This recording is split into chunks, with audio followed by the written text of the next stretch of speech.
Hello and welcome to the Video Game Dads podcast. This is episode 20. Why did we turn into a barbershop quartet? Yeah, a barbershop trio, I guess, maybe minus one.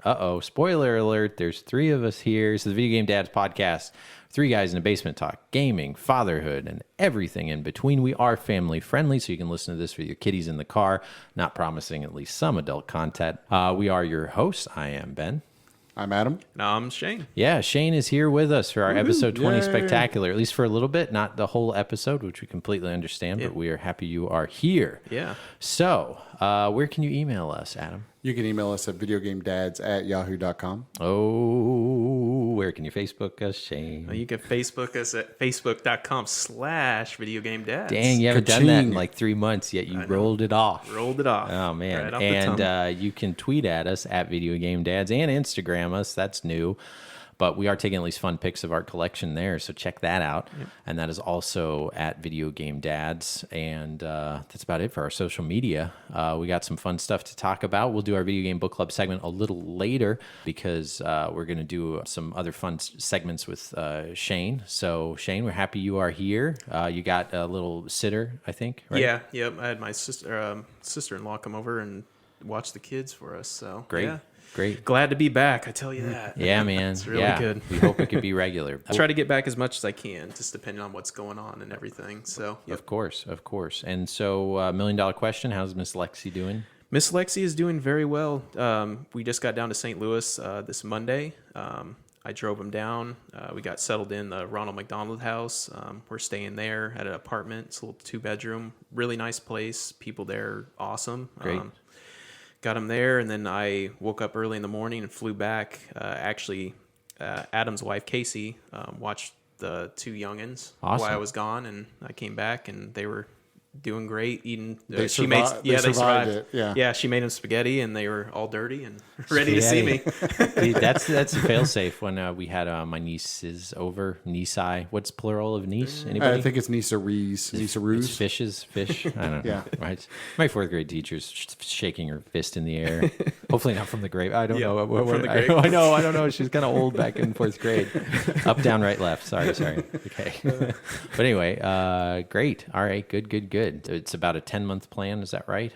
It's going to be 6 weeks down there. So we got 6 weeks down there, and then she'll come back up here, and we'll finish up chemo. Wonderful. So, yeah, Okay. she has chemo down there also. So Okay. yeah.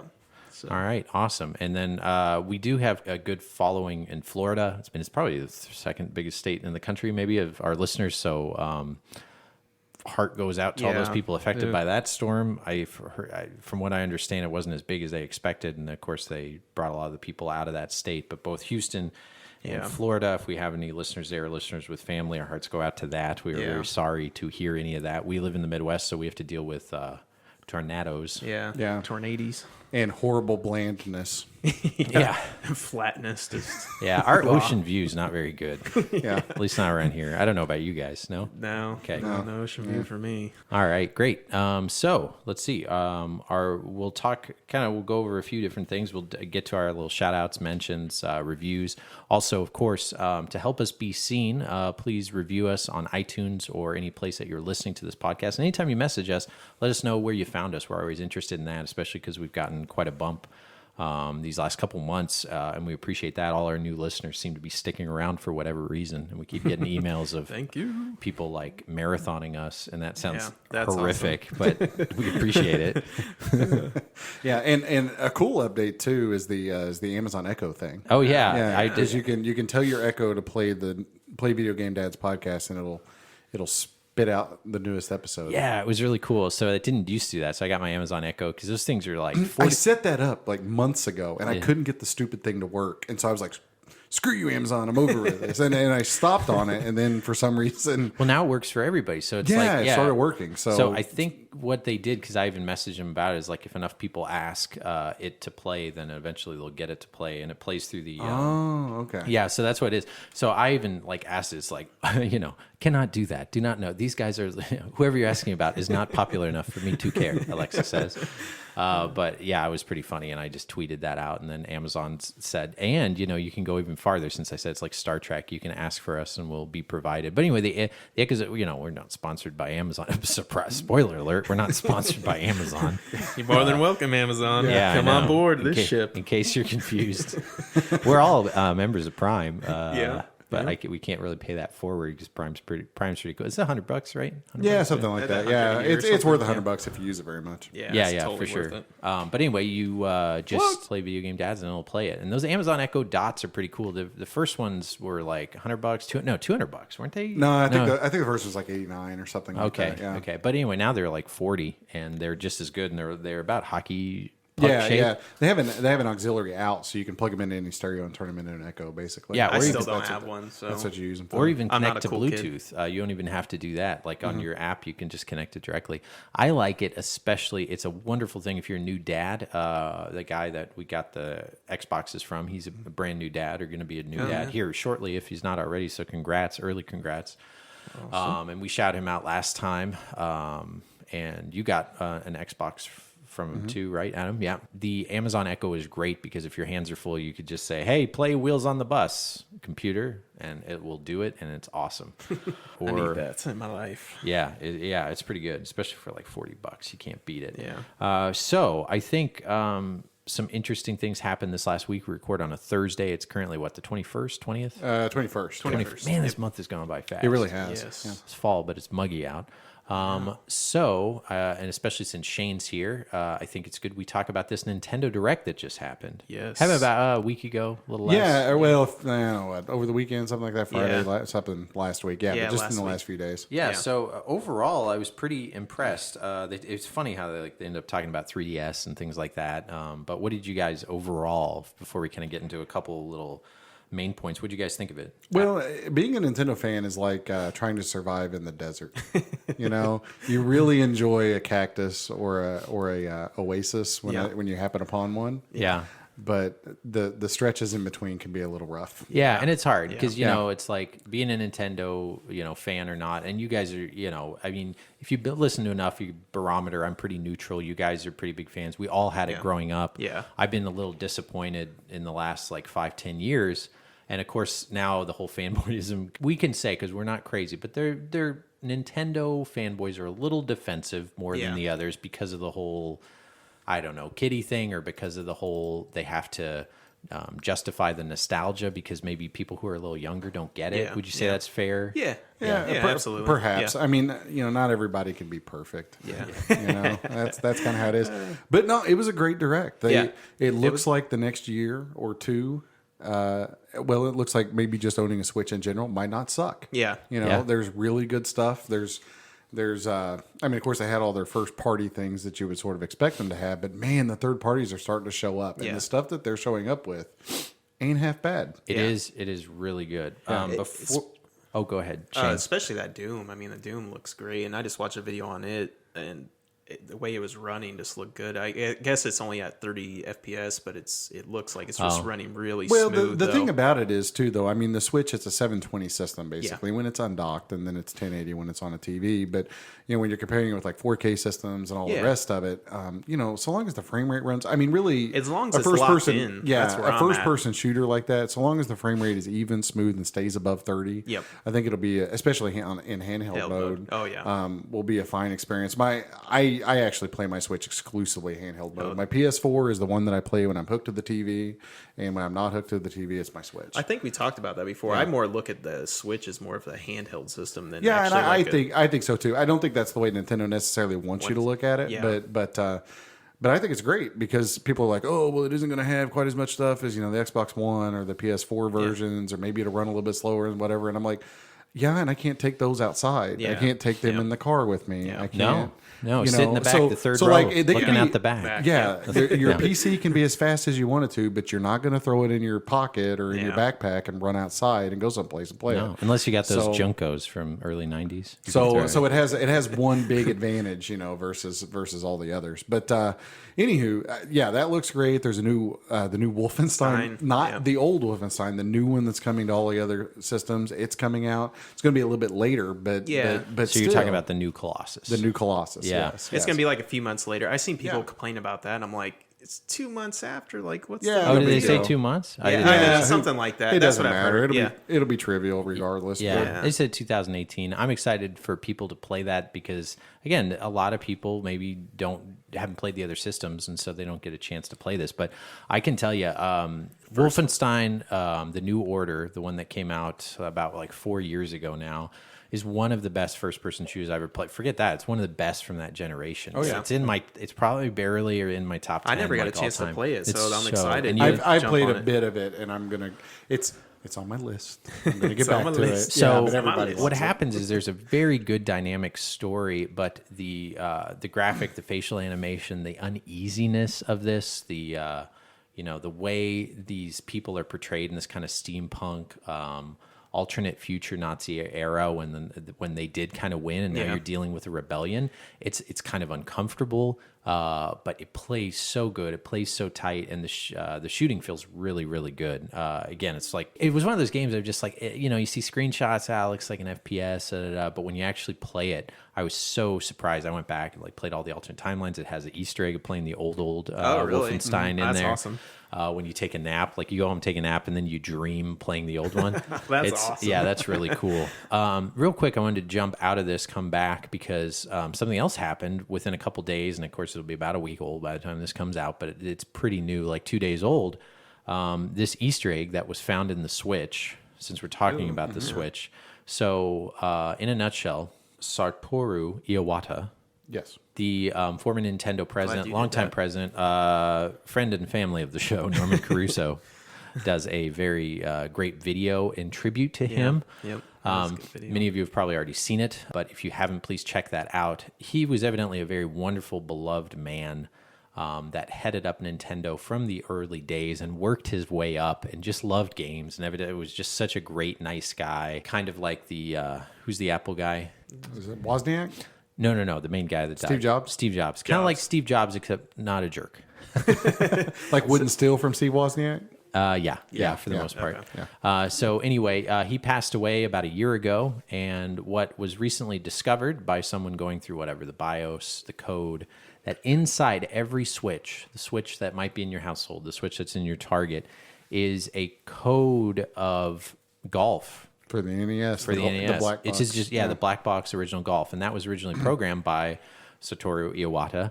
And it's hidden there. And the only way you can play it is on one day of the year. And that's July 11th, right? Or 22nd. Sorry, 17th. Or 17th. No, we were right. The 11th is what it was. 11th. Yeah, I'm 11th. sorry. Yep. July 11th, which, the Switch came out after that, right? Didn't it? Yeah. Yeah, so that's why they didn't announce it. I'm assuming they would have announced this next year around the week before and maybe announce the tribute. I don't know. Nintendo's kind of evidently it's good luck to put a relic of someone in something that means something Actually, to you. Switch came back in March. Yeah. Yeah, I'm totally off. So technically, if we would have known about this, I think maybe this was hidden and meant to stay hidden until someone finds it, because you'd think that they would have announced this as something that you can play. The other part of this is it is so hidden. The only way you can unlock the game is by doing a specific movement with your Joy-Cons, and for those, the Joy-Cons are the little remotes. So what you do is, if you've ever watched a Nintendo Direct, Satoru Iwata, and here we go talking about radio. Me trying to describe something. So if you put your arms down to your side, do it right now, even if you're driving the car. Oh my God, put your hands back on the wheel. Put your hands down to your side with the Joy-Con each side facing down. You raise them up like you're going to, I guess, on punch-out mode, right up to your chest, and then you push them kind of forward out directly right about eye level. And you do this about 5 times. And if you do this correctly, this very specific motion, all of a sudden you hear, I think, Iwata's quick like voice chime saying "Let's play" or something like that. Unless that goes on the Switch, and all of a sudden it starts. So I ended up watching a YouTube video of this actually working because it was kind of like a rumor type thing. Does it actually work? Does it not? It's in your Switch. Here's the problem: if you already own a Switch and you've ever connected it to the internet, there is no way you can change the date, change the clock, but there's no way to actually change your clock back to July 11th unless they do a firmware that's update. What I was gonna say. Unless you open it up. So you two guys, unfortunately, can't play it. But I will tell you this: I was so moved by this story, like more than I thought I would. This makes me want to buy a Switch, so I'm going to buy a Switch within the next month. Right. I didn't tell you guys this, well, but like, forward, buddy. And I work in something. It's just like that kind of thing was really cool. Yeah, and that kind of moved me, and I think that's really neat. And plus, you guys can actually see that because, you might. Oh, hopefully Grayson's not listening. Aren't you going to buy him a Switch, or did you already?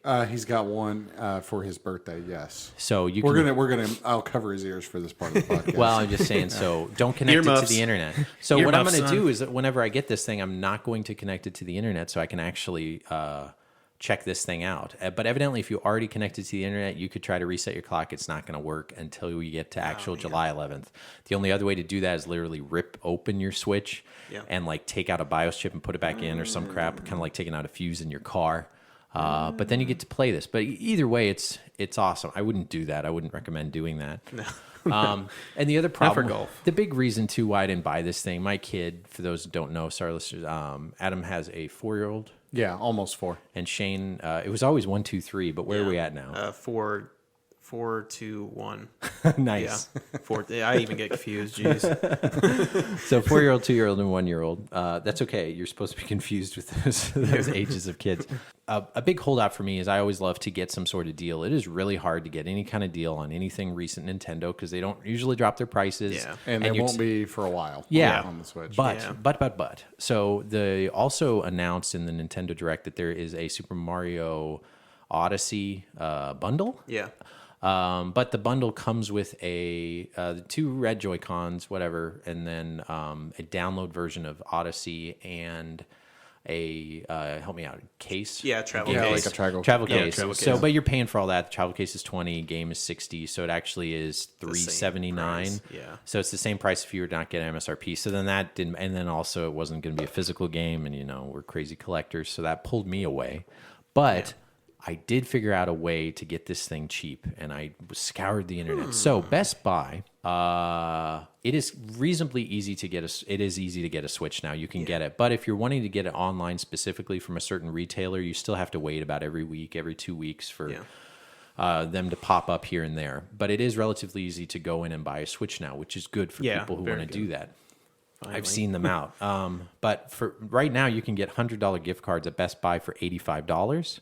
So that's $15 off. So that's times 3, 15, 30, 45. So now we're down to $55. Another thing is I have a credit card with rewards points, and I was thinking of that bonus money, right? So I didn't realize, I don't know what I did. What I spent, maybe it was like something, but I ended up having about $80 worth, which on Amazon, for whatever reason, they don't do dollar for dollar. So now I've just been getting credit or gift cards. I was able to get $80 worth that are on the way right now. So I wanted to hurry so I can buy this thing within the next month. So that's another $80 off. So help me out.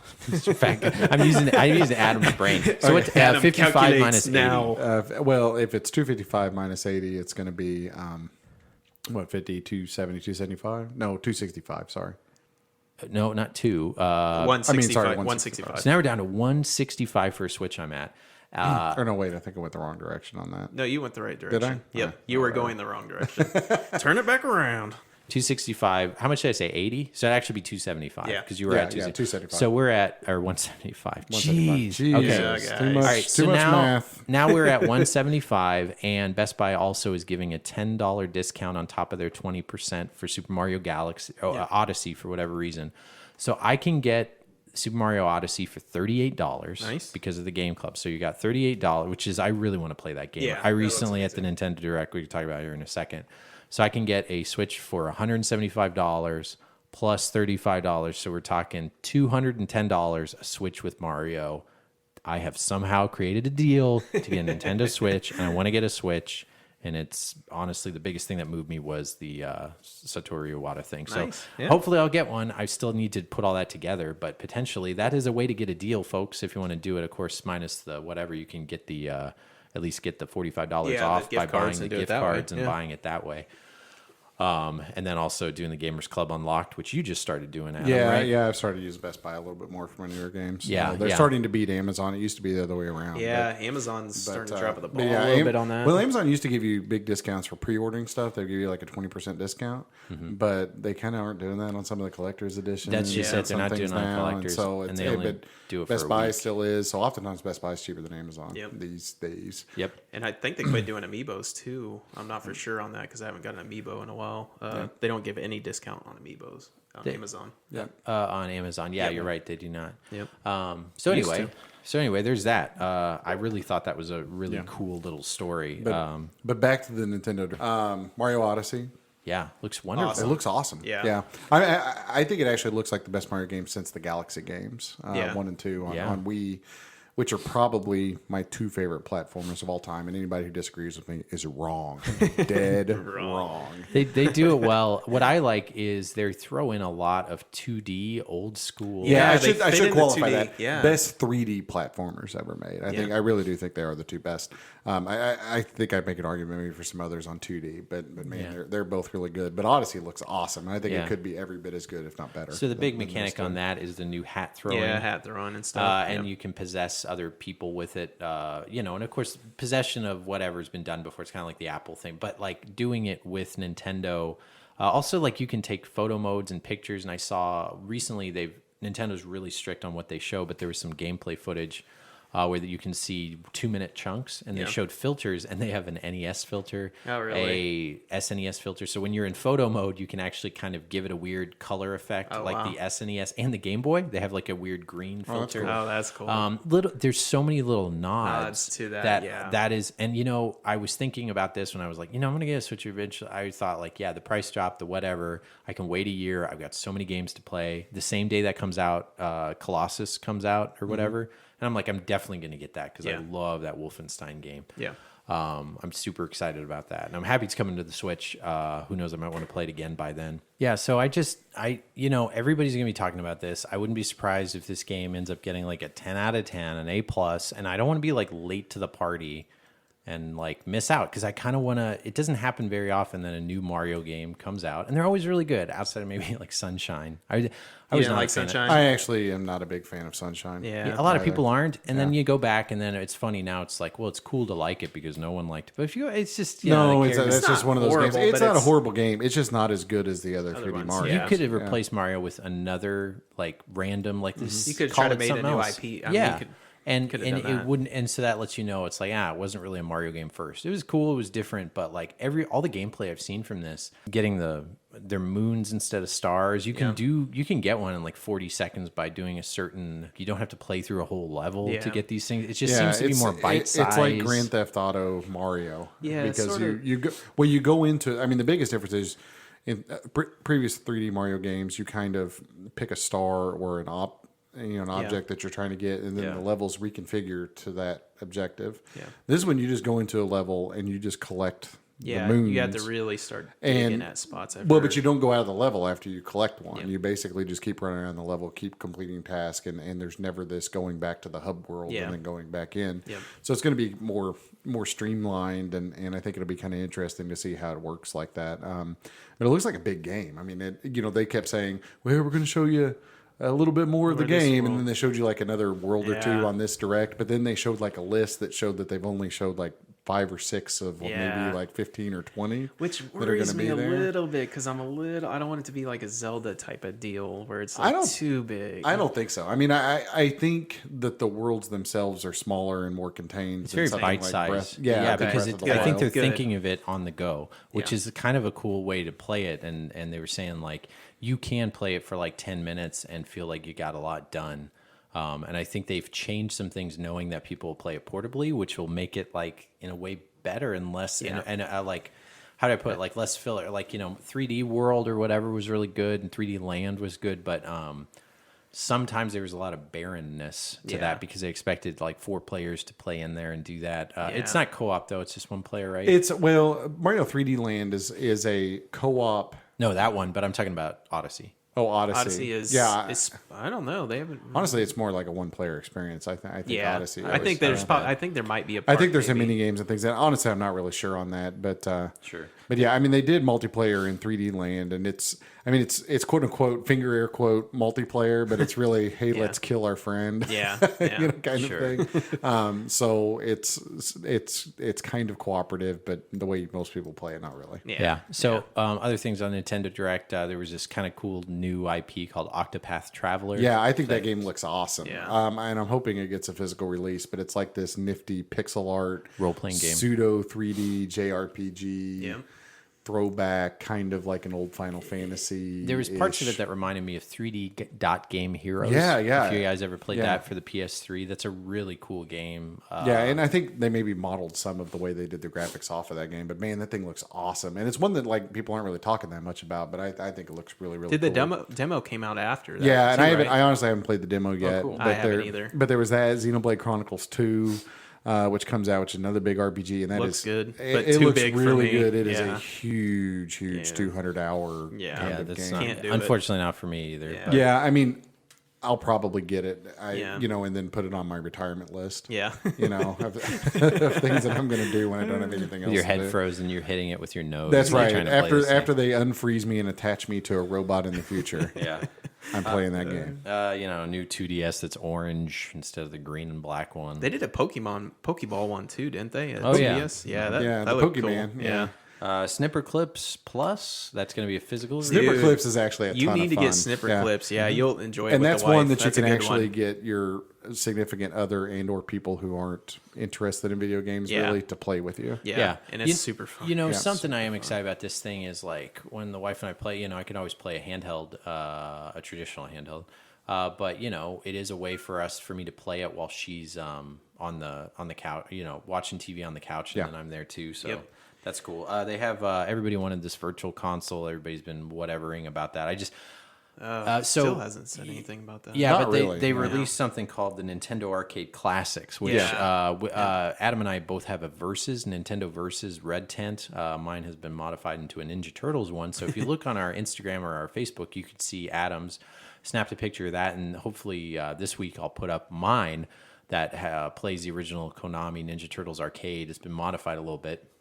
But basically, the games that were originally supposed to go in there were Nintendo's foray into arcade. Yeah. And they didn't have a big arcade history. I mean, of course, the original like Donkey Kong, Mario Brothers, where they throw in stuff, and then they did these Versus things, which is perfect for this Switch because of the whole like 2-player playing each other. Yeah, and these versions of these games, I don't think have ever really been. They've never been released outside of the arcade versus versions. Yeah. So they're kind of a brand new thing. Would Punch Out be considered one Punch of Out those? is one the of one them with that's the green coming guy. out. Yeah, it's with the green. Yeah, Joe. it's the Little Mac is not the Little little Mac, sprite that you remember on the NES. Yep. He's a see-through wireframe Grid, character grid that you punch through basically. It's to put you in the place, make you into Little Mac. It's VR from the mid '80s, nice. But that's one of the ones that's going to release. Yeah. So it'll be kind of interesting those being that they've never really If they're cheap, they're only throwing those things out for $1 or $2. Man, I think they're actually going to be. One. I think they're going to be a little bit more than that. I think they're going to be like $5 or something. I can't remember exactly what they said. I don't know. But They gave away some of those arcade like balloon fight at one time on the Wii U. They were giving away ones for like $1. Yeah, and they do sell every and once stuff in a just while. like PSN does. But I was gonna say like, aren't they gonna do this monthly thing? Yeah, well, who that knows? still hasn't really been nailed down yet exactly how. I was hoping they were going going to do that with this direct. I guess that's my biggest I disappointment actually think they're from this going to. direct. I think they're going to get Christmas over with, and then I think after Christmas we're going to hear a whole lot more about that stuff. Man, but I wish. Let's see. I wish they'd roll into Christmas with that. Yeah, set maybe. in stone. Dragon Quest Builders. I know that won't be on Adam's Which is list. it's like a Minecraft clone, but looks better than Minecraft. And as an aside, if anybody's listened to the that podcast, Minecraft hate. Minecraft is the worst thing ever invented. This Oh, is man. slightly less worse or bad than Minecraft. So I downloaded. Send your hate mail, send your Minecraft hate mail to Adam. Yeah, send your hate mail to videogamedads@yahoo.com and specify me at the beginning. Yep. But I actually downloaded. I hate to admit it, but I downloaded Minecraft on my PS4, and because I was like, oh, my kid will want to just run around and do nothing like all the rest of the kids in this game, and I handed it to him, and he kind of ran around, and he's like.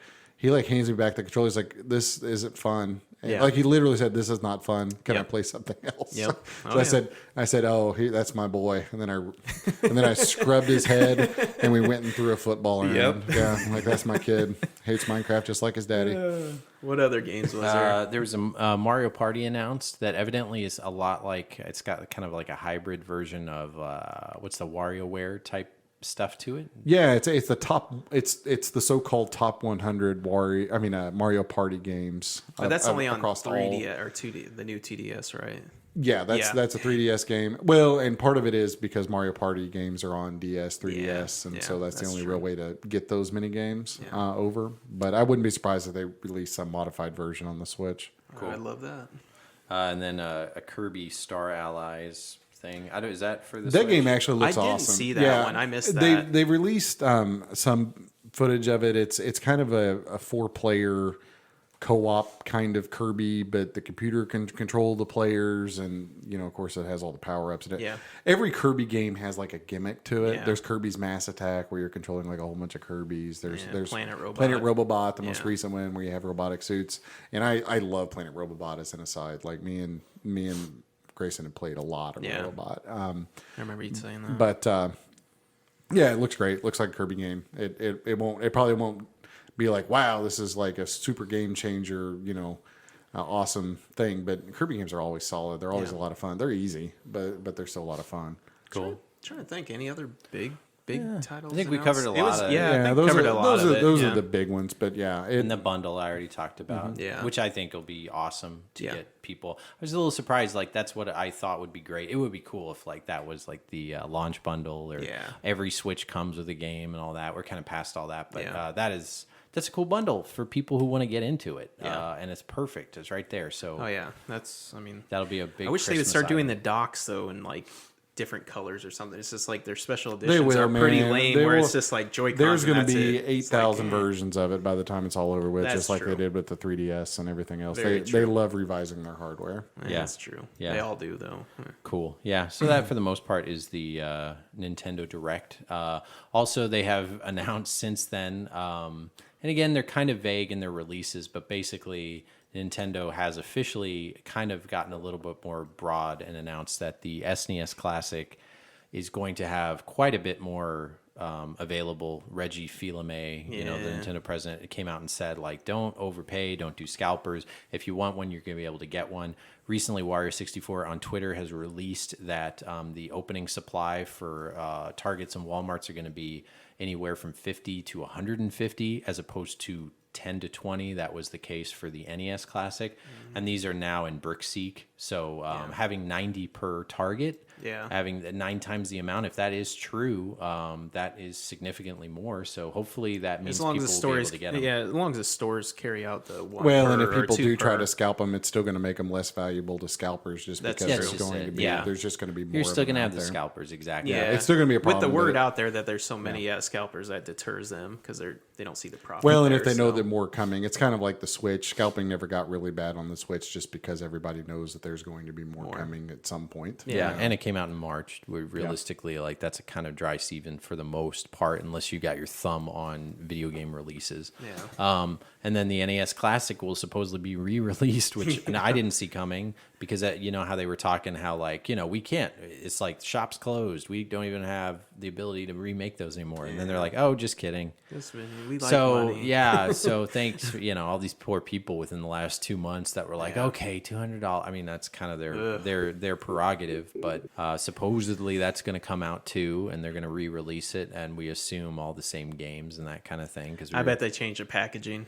I was telling Adam that. Yeah, I think they'll change the packaging a little bit. And I think they'll add 2 controllers and do it the NES Action that'd be cool. right? Yeah, Is that one of the boxes? Yeah, because they modeled it after the control. So the original control NES, had several different packages. So there was the deluxe set, which is the big one with Rob, the robot, and then there was the action set, and that had the zapper, and that sort of thing. And there's actually multiple versions of that. And then there's a control deck, which is like the kind I got, which is just like the system controller. Yep, that's it. And later a pack-in game, Mario, or it eventually I think the later versions of it came with like Mario 3. Yeah, it started morphing. Into other But stuff. more people will at least be able to get this thing, so that's good. At least from what they're saying, it gets to be at this point like I'll believe it when I see it. That's where I'm at with all. I don't know. I'm not too worried about it. I got the mini Famicom, from Japan. Yeah, we all do as now. you did. Yep. Do you have one too? Yeah, you do. I traded. That's right. Yeah, I got rid of some. I Sega actually really Genesis like the games. little mini Famicom. It's hokey and the controllers are tiny, but It's perfect for the kids. But I love playing it. Grayson loves it. The controllers are perfect size for his little hands. Oh, man, those things are tiny. tiny.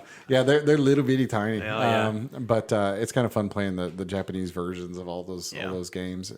But it works good even if you can't read Japanese. It's not like there's a ton of text in any of these. So. True. Yeah. Yep, awesome. So I think moving on to another little segment.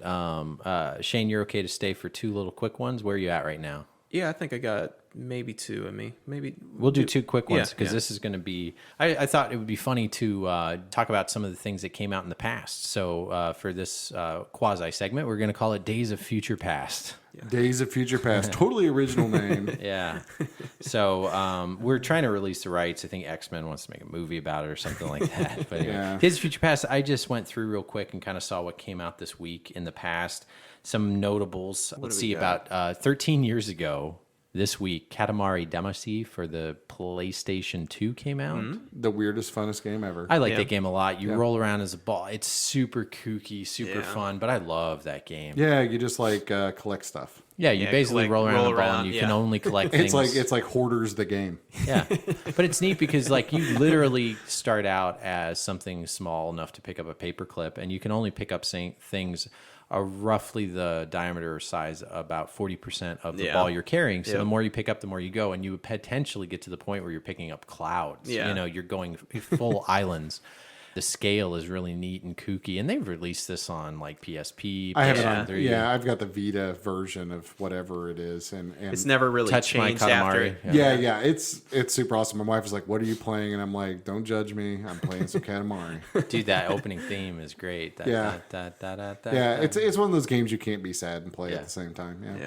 So let's see. 19 years ago, Resident Evil 3 Nemesis came out.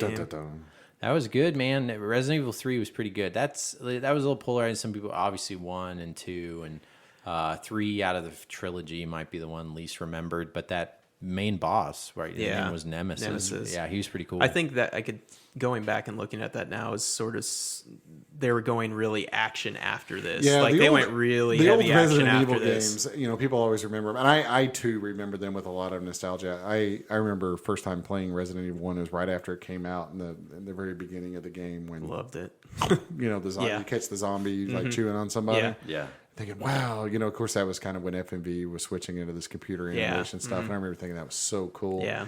But yeah, if you go back and play those now, I mean, if you played them a lot back in the day, and then you have some appreciation for them, but it's so hard to readjust the controls. And everything. The tanks. Back in those games. Yeah, they're just really tough. Yeah, that's my favorite, probably one of my favorite games of all time. Is it Resident Evil the first one? The first one. First one I had for the Saturn. That's one game I still haven't picked back up from my old Saturn days because it's kind of pricey now, right? It is, yeah. 700. I've got it. You can borrow it. 120, I think. Is it really that much now? 120, 150, I think. That's so stupid. Yeah. I mean, all this stuff, this stuff is going to come down. I'm never going to. I do want to get all of the collection that I used to have and rebuying things, and that's going to be actually a big segment that we'll do here in a little bit, which is like video game regrets. We haven't mentioned that. That'll be our big regrets. Yeah, we'll put that in our show title is like our biggest video game regrets. Battle Arena Toshinden came out in 1996. That's 21 years ago. I played the snot out of that. Did you guys? I'm not a big fighting game. I didn't play that one as much as some of its competitors like Soul Blade Tekken and Tekken. Yeah, I played a lot of Tekken. But I did play it. I enjoyed it. Really Battle good Arena game. Toshinden I liked because it had a lot of style to it. And again, I'm kind of worthless on fighting games, but like that game came out on a lot of systems. I think I even played that. What did I play it for? Saturn? Yeah, it's on a bunch of stuff. Saturn, it's on PlayStation. 3DO, Saturn, PlayStation. Yeah. Okay. 1986, so we're talking like, what is that now? Is that 30? We're getting 31 years ago, Ghostbusters for the NES came out. Classic. Yeah, that one's not too good. Yeah, that's true. Classic frustration. I remember playing that game when I was a kid and just being thoroughly confused about what to do. Yeah. Yeah. I get confused between the two. So is that the blue one or is that the black labeled one? Did you say 2?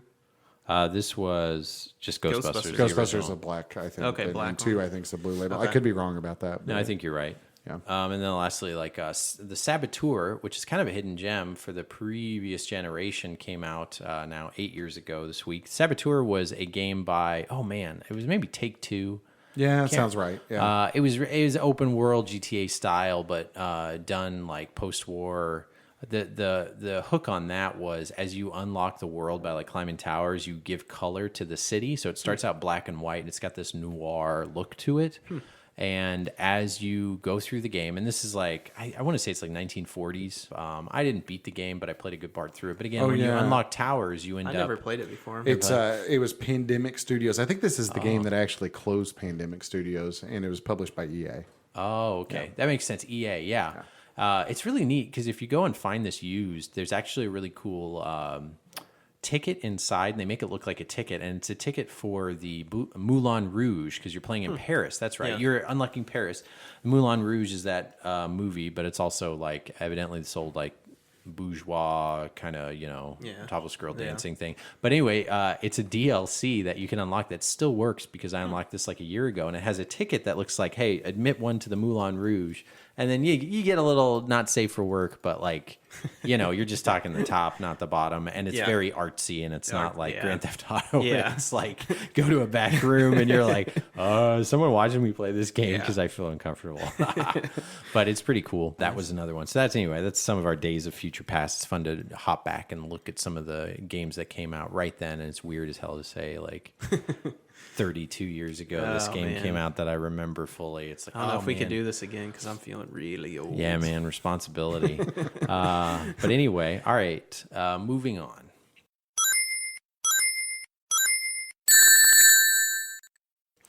We have a segment that we've been doing now, about 5 episodes? Yeah, somewhere around and there. we've been calling it the Handheld Minute. And Handheld we Minute. have invited our listeners to give their suggestions for a name for this thing. And for the next 5 episodes till episode 25, we'll give you a shout out, and then the name becomes property of us, and we'll send you a cease and desist. awards. And we've gotten such great suggestions for this. We got a new one over Twitter recently, and that one was "Keep It in Your Pants." Yeah, that was a good one. I'll look up who specifically that was from because sorry, I forget. While you're name off some other ones that we've had, Adam. Sure. Well, we've had quite a few. We kind of talked about it a little bit. We sort of narrowed it down to our top 4. Yeah. And we actually have narrowed it down to our top 1, but we wanted to recognize the top 4. Recognize. If that's okay. Yep. So the first one is Handheld Holla. Handheld holla. Do it, Shane. Handheld holla. Holla, holla, holla. And that's from Steve in Ohio. And then we had Portable Player Picks, Portable player picks. which is a little play on alliteration. I think that's the English term for multiple sounds in sequence. Portable player picks. Yep. So there's that. Then there's Portable Proposition. Yep. Good one. Good one. Portable Proposition for Joshua. I like that one. And then there is Pocket Pick from Nerdtron. Nerdtron also said Portable Proposition, but I think it was already taken by that point. So that one was actually suggested twice. So we've talked about it, and this is a very important decision. So we wanted to have a good, thorough discussion, Have Shane involved, yeah. and we wanted to have Shane involved. Gotta be here for this. So we're going with Handheld Holla. Handheld holla, la, la, la. Yeah. So And the reason why we're doing that is, Shane, I want you to hold out the holla, and this is why we've picked it. Ready? Go, Shane. No. I forgot how did I do it last time? No. Edit it out. Edit that out. No, I'm adding that. You just hold out the holla. Oh, okay. All right, and the reason why I kind of want to leave that in there because I don't know what just happened. well, hold on, do I have to put hold on. Shane, do I have to put a pill under your tongue right now or something? I think so, man. all right. So pause. And then Go. Holla. Yeah. Handheld. Holla. Yeah. And that's why we did it, is because we're adding a little hip hop horns to it. Sorry. It's okay. I think knowing me, we're probably going to leave that in because that was really good. Twitch streamer. That's the other thing. It's kind of interesting. Don't you feel like if we were 10, 20 years younger, we would have gotten into that whole thing, the Twitch streaming? Yeah. I would have been into that. yeah, perhaps. Yeah, like if I was, because I mean, it's interesting. There's a lot of money to be had in that kind of stuff too. Yeah. Like you'll watch a stream and you're like, man, there's a lot of people just out with enough time on their hands to like watch. Kind of younger, you don't have that much to do. You're getting out of college. Well, or and starting your first job. TV, sucks. Yeah, TV's now. not that great. Yeah, Yeah. TV's terrible. I don't know how anybody watches television. Yeah. Like I put on like, especially network TV shows. Mm-hmm. They're laughably bad. Bad. I mean, Bad and I don't know bears. that it's just Yep. me getting older. Like, I mean, I still like a lot of HBO shows and I like Yeah. Netflix shows and that kind of thing. But man, if you've been on NBC, ABC, CBS, They're all any of those- regurgitated, just oh, messes. it is horrible. Ugh. It's all this cheesy melodrama. It's just Yes. awful. Yeah.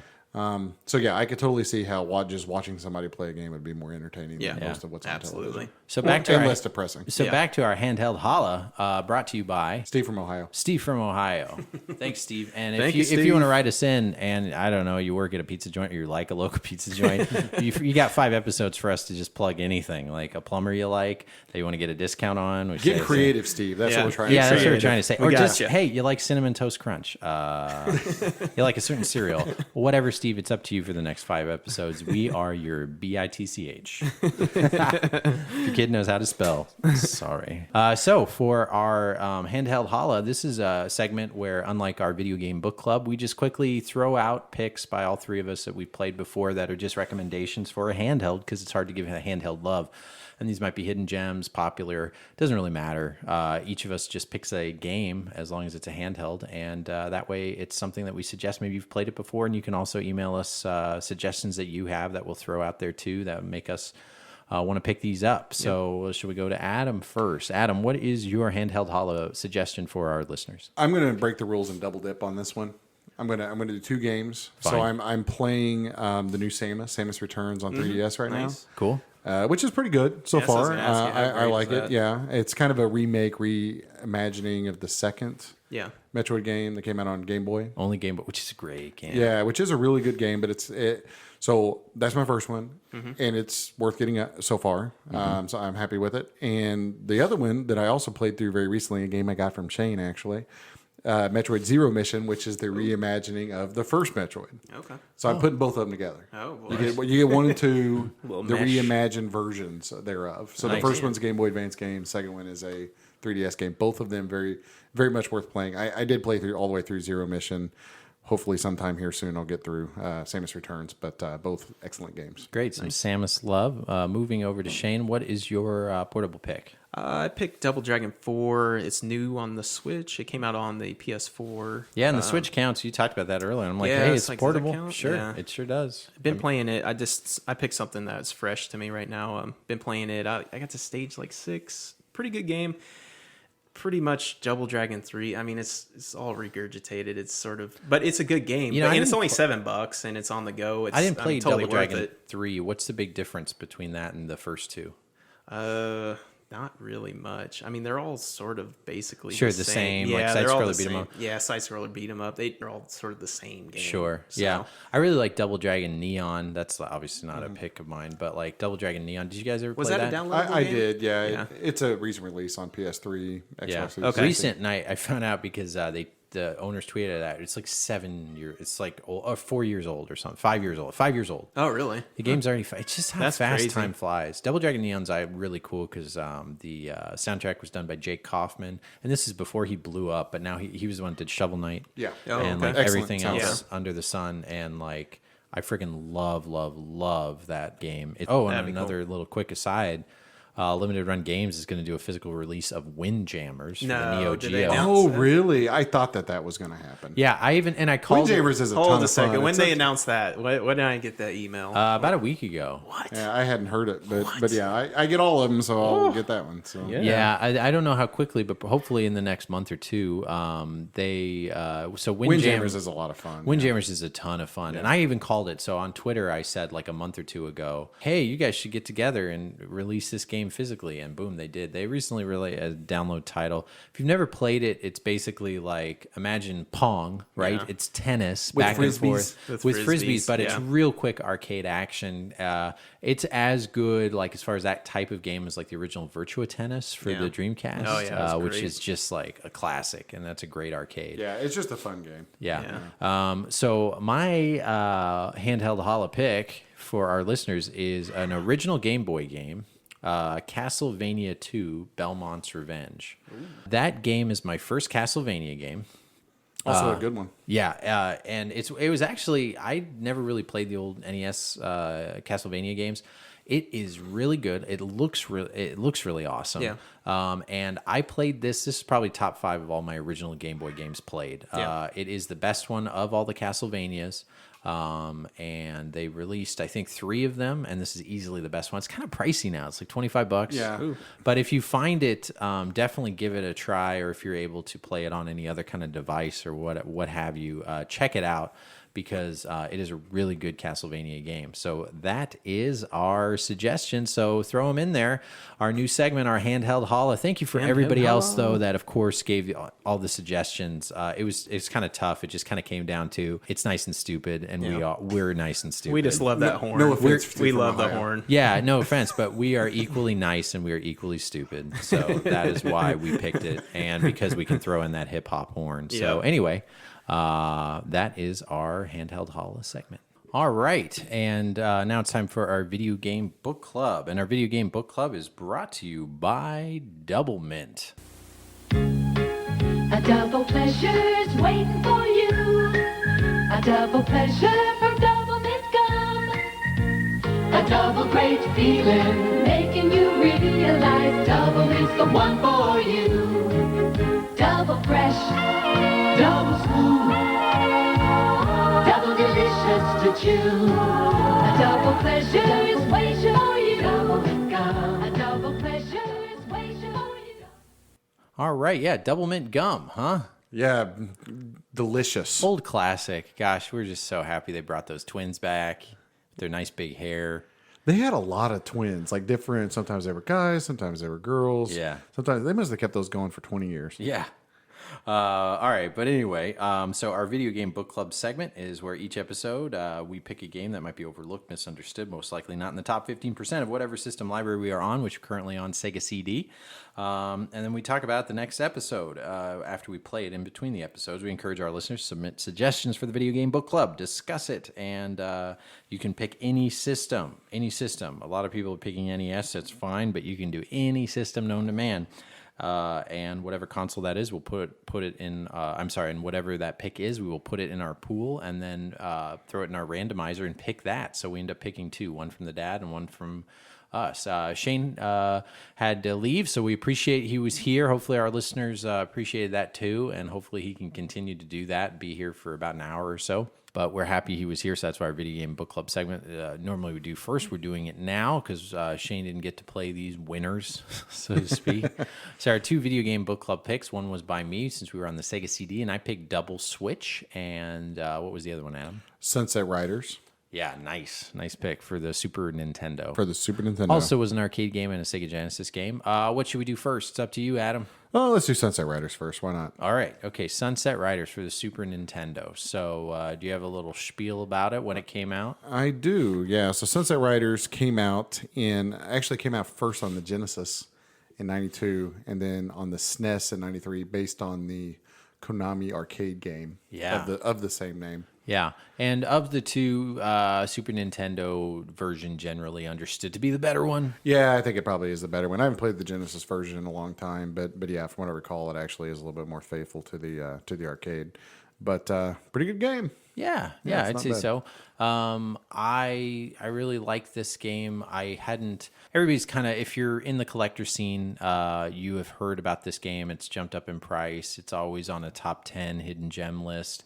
But this is a game I didn't ever play growing up. Did you? I did, yeah. One Oh. of the pizza places by my house had a 4. There were 2 different arcade cabinets. There was a 2-player and a 4-player. Okay. And it had the 4-player cabinet. Nice. So yeah, I actually did play this a fair amount. In Did the you? on Okay. the arcade machine. Yeah, I would have loved this. It is kind of almost like a shmup, Yeah, it's like a shmup beat 'em up combo. run and gun. Yeah, run and gun. Wild West. Yeah, Contra in the Wild West. Yeah, sort Contra of in the Wild West. an homage to spaghetti westerns, Mm-hmm. but cartoon and sort of trying to be humorous at the same time. Yeah, it's a very high action game. A very good presentation to this game. Yeah, great music. Yeah, I mean, overall, even before we get to it, I could say this game is really, really good. I can see why people loved it. I ended up playing through the whole thing, beating it. Did you too? Yeah, I did as well. Well, I didn't play all the way through it on the Super Nintendo version, but I did play the arcade version all the way through. Yeah, so you can Because pick, I can add as many quarters as I want. Yep, and you can pick 4 players. Genesis, you can only pick 2, so that's another reason. Color palette and sound is a little different on the 2. Real quick, let's sound. Just talk about that. I thought the music is really good. Yeah, it's really good. I mean, it's Konami. Historically is known as some of the best video game music of the era, and this game certainly lives up to that, I think. Yeah, you can pick 4 different players. A couple of them have shotguns. They got like Bob and Billy, and what's the guy with the sombrero? It's kind of I like can't even remember. He's actually my favorite, and I can't even remember what his name name's like is. Habanero or something. It's Yeah. something like that. It's like Yeah, the game's full of all kinds of ethnic stereotypes and yeah, especially the and things Native that American probably thing. would they probably wouldn't get by today. But They even censored some of that between the Super Nintendo and the arcade, evidently. Yeah. Especially the Native American thing, because at the end of it, you kill this boss. He's your second or third boss, and all of a sudden, the Native American sister comes on and covers him and says, "Oh, don't shoot him. He was just following orders." And then your guy says, "Well, okay, in that case, I won't shoot him." So the voice is funny because most Super Nintendo games do not have voice. You can remember in like Madden, him saying "boom," but it sounds like him saying "boom" through a tin can under the ocean. So the voice, but the lines, the few lines there are, like a half a dozen, are really funny. And they're all kind of funny. Like you beat the most famous one is after you beat the first boss, he goes, "Bury me with my money." Yeah. Big fat hog. What's the Boss Hog type character? That is Boss Hog. Duke Hazard fame. Yeah. So the bullets move kind of slow, trying to get you. It's moves from left to right. You can jump 2 different parts of the stage, a la like the Ninja Turtles. The kind of bottom part, the top part doesn't do too much vertical scrolling. You do go up a hill, and I think the second or third level. Yeah, you do some side to side. Toward the end of the game, you actually scroll. You go out. You're going up like a mountain, and you scroll back to the left actually as you go back up. Yeah, and then there's some horse riding in there. After I played it, I went through and watched a what is it called when you like a quick play, like when you try to beat a record, like record setting. Oh yeah, Somebody did a speed run. Yes, thank you. Speed run, 18 minutes, which is crazy. That is a little nuts. I was about 40 minutes to get through my whole game. Yeah, I think that's probably roughly how long it takes. Yeah, me. so it doesn't seem that long.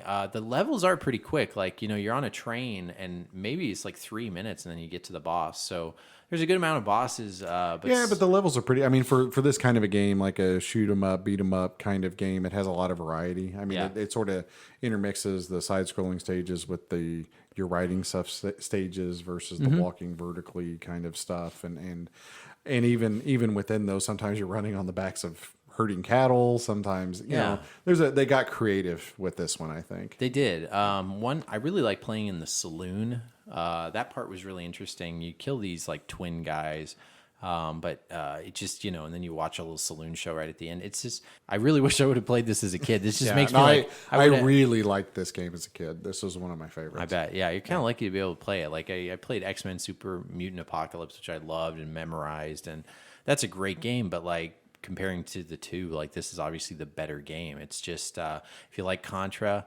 Ninja Turtles arcade. Yeah, if you like Ninja Turtles arcade. Simpsons video game. And I'm not a big Wild West genre fan. I watched Bonanza growing up. Yeah, for whatever or Big Valley. Yeah, I watched those growing up. Or what's the guy, Michael Landon, Little House on the Prairie. Oh, I was going to say Highway to Heaven, but yeah, that's not Western. Yeah. But of course, I really loved Red Dead Redemption. Did you ever play that? I've played a fair amount of Red Dead, yeah. Red Dead's really good. They, of course, re-released, I think, on the Xbox Arcade, and then they're going to make that second one. Yep, and I will be picking that one up, I suppose. Yeah, and I mean, that game's just dang good. It's really long, really huge. Yeah, I didn't beat it, but I did. I have sunk quite a few hours into it. Feels like that came out like recently, but you're going on like 2007, 8. Oh yeah, that game like is 10 probably years. 10 years old or near. Yeah. Man, time flies so dang fast. I can't believe it. But anyway, back to I was gonna say Wild Guns. That was a previous pick. It's funny we get both Wild Guns and Sunset Rider. I used to get those confused all the time. I still kind of do on occasion. Yeah. Well, I just did. So, and of the two, it's kind of funny. They're both really good, but they're different enough. One of them is more like a gallery shooter. Wild Guns is more gallery shooter, and this one is more Contra-ish, like we've already kind of said. But the color palette I just love is great. Like what I like about this is you will not get confused who you are on the screen because your guy's in like baby blue or bright pink or red, or I think the other guy's green with the shotgun. Yeah. I ended up liking the default character Billy, I think, the most. Oh, really? I like the shotguns. I liked them, and then I realized the travel of the other shot, as long as you get power-ups all at Contra 2, so you can have a bigger spread. The quickness of how fast the gun shoots, because you got to jump real quick to avoid the bullets coming at you.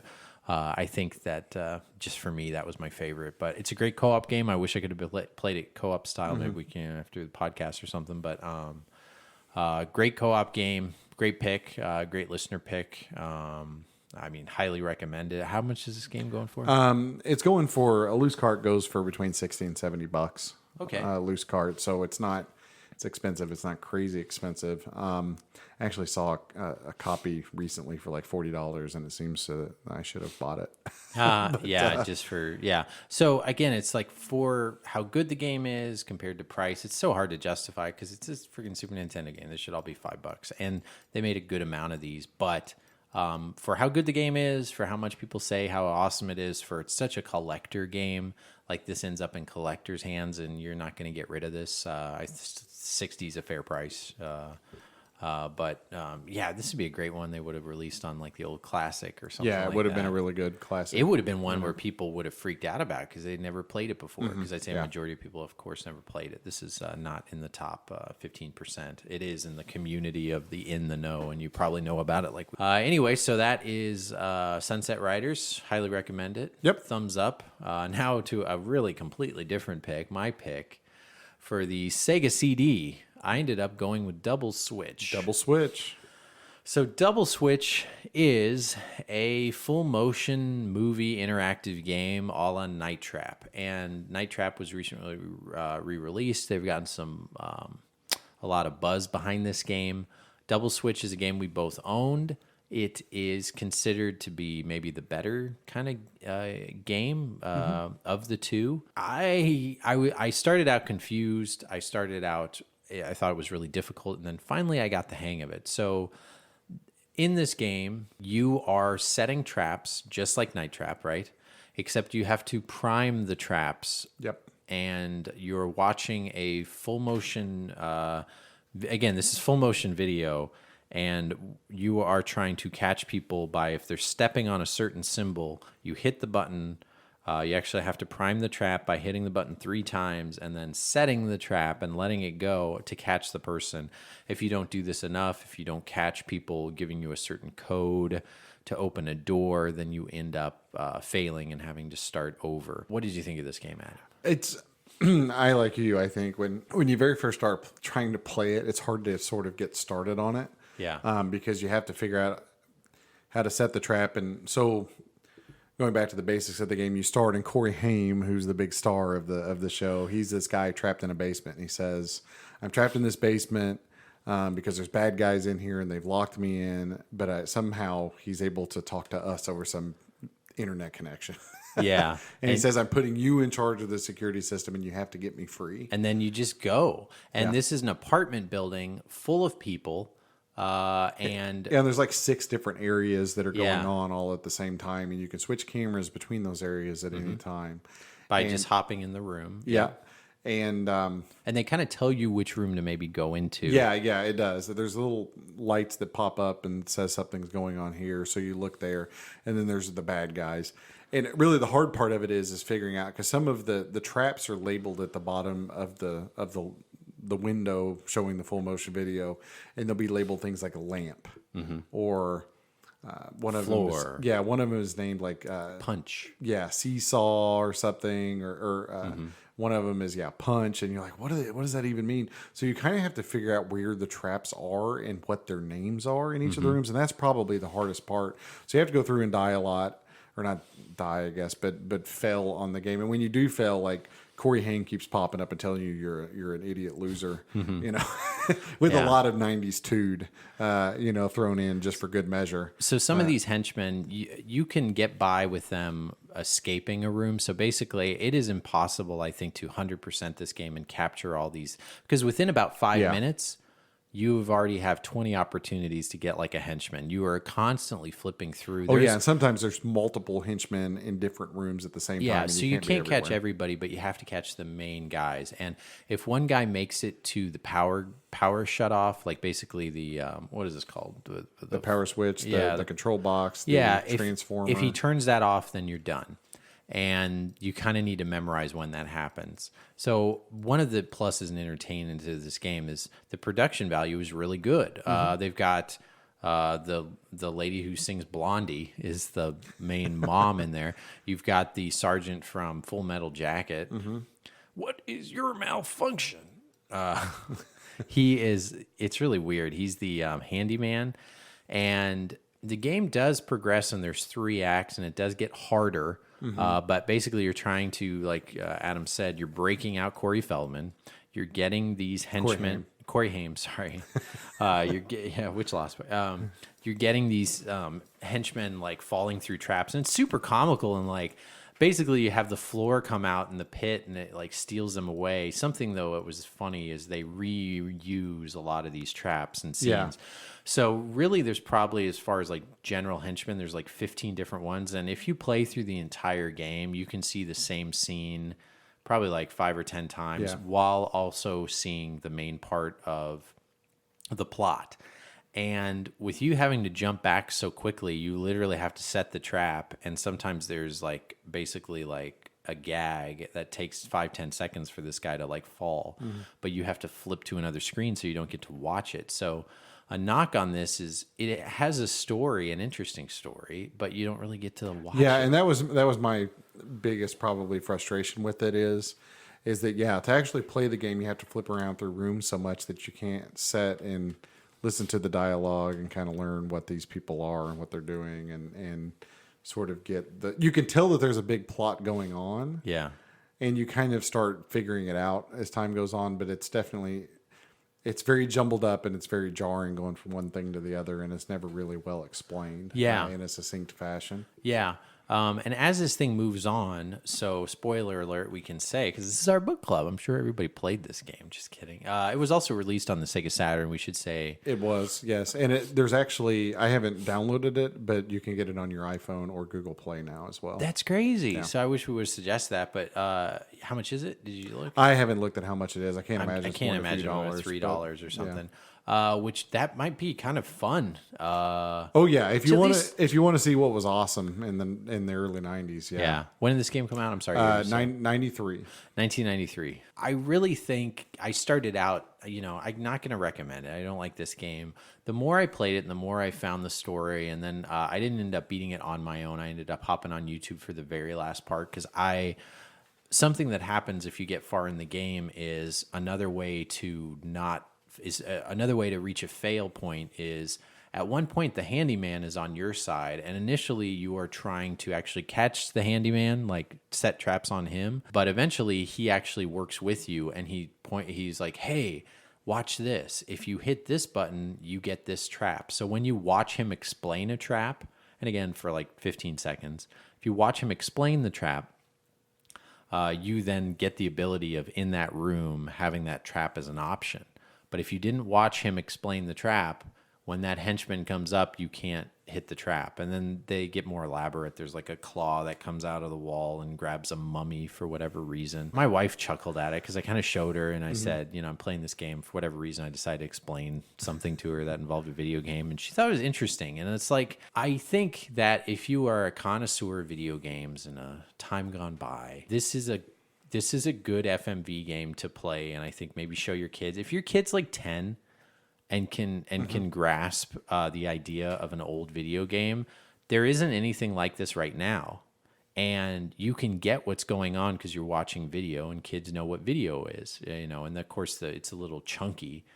But it's really cool to say, hey, look, this is what the game this is a type of game that came out before you were born.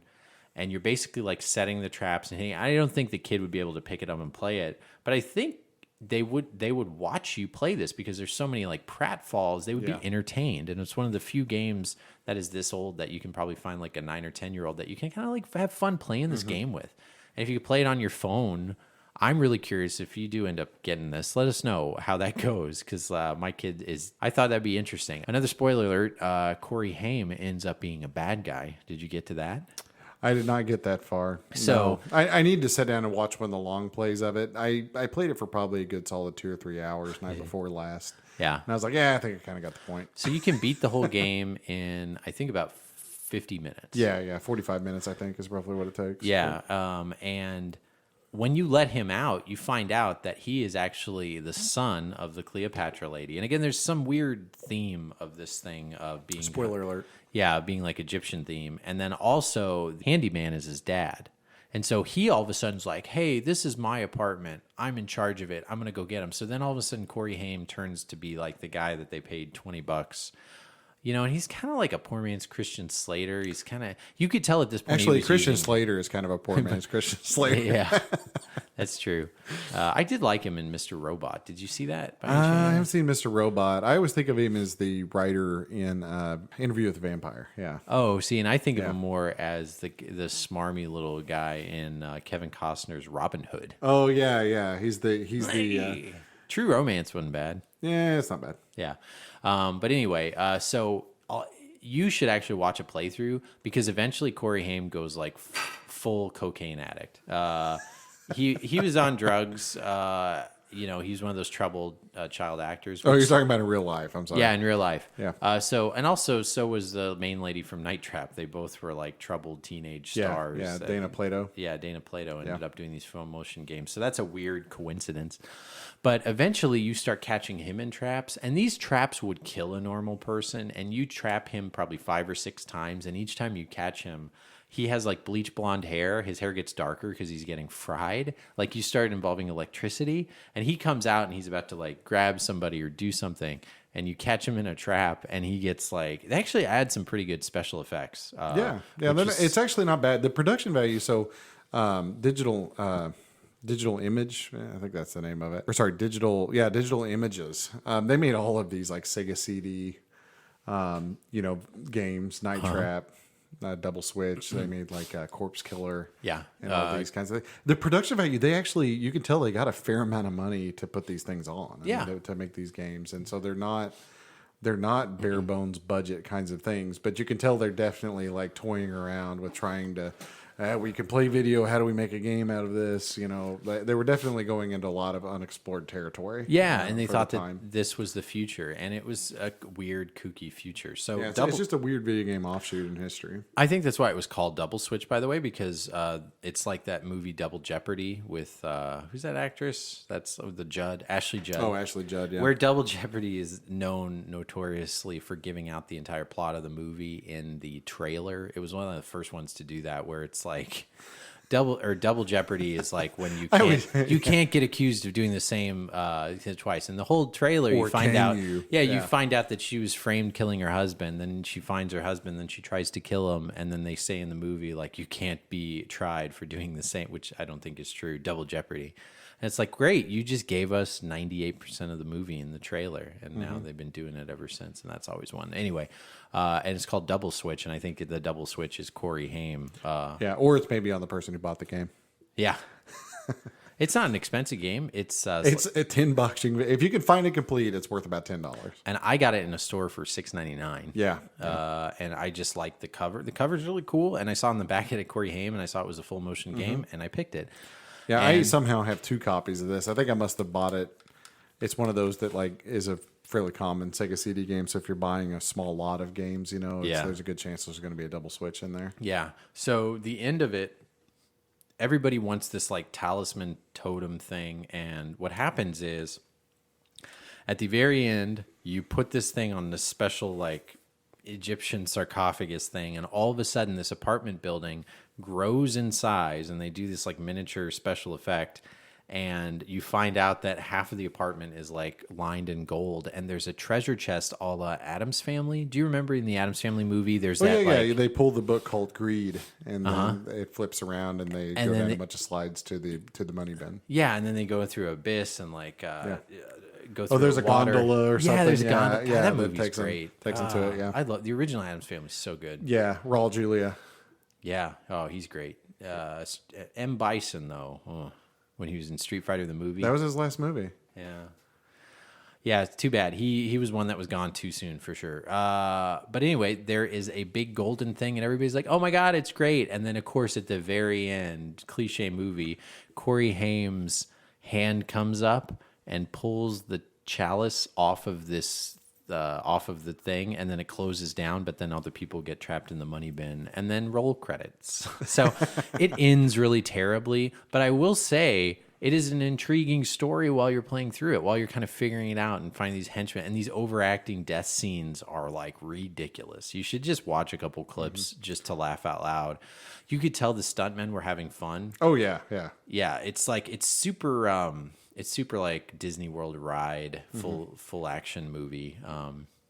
I thought it was pretty interesting. So I ended up, it is a relic. This game is a relic. Yeah. You can't. It's definitely a product of its time. Yeah, it's a definite product of its time. But I will say, if you were to play a full motion game, this would be one I would recommend if you wanted to check this out, as opposed to like Sewer Shark, some of the others out there. There's some pretty bad ones out there. Yeah. And what of this is?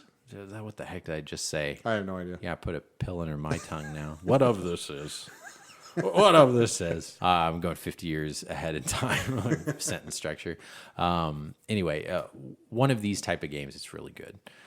So that is our video game book club pick. Now it's, I think, time for the back of the box. It is time for back of the box. Yeah, and we'll read the back of the box of our 2 picks and basically give it a run through and determine if we think that it's a good representation of the game. All right. So I have the back of the box from our Konami game, Sunset Riders. Go.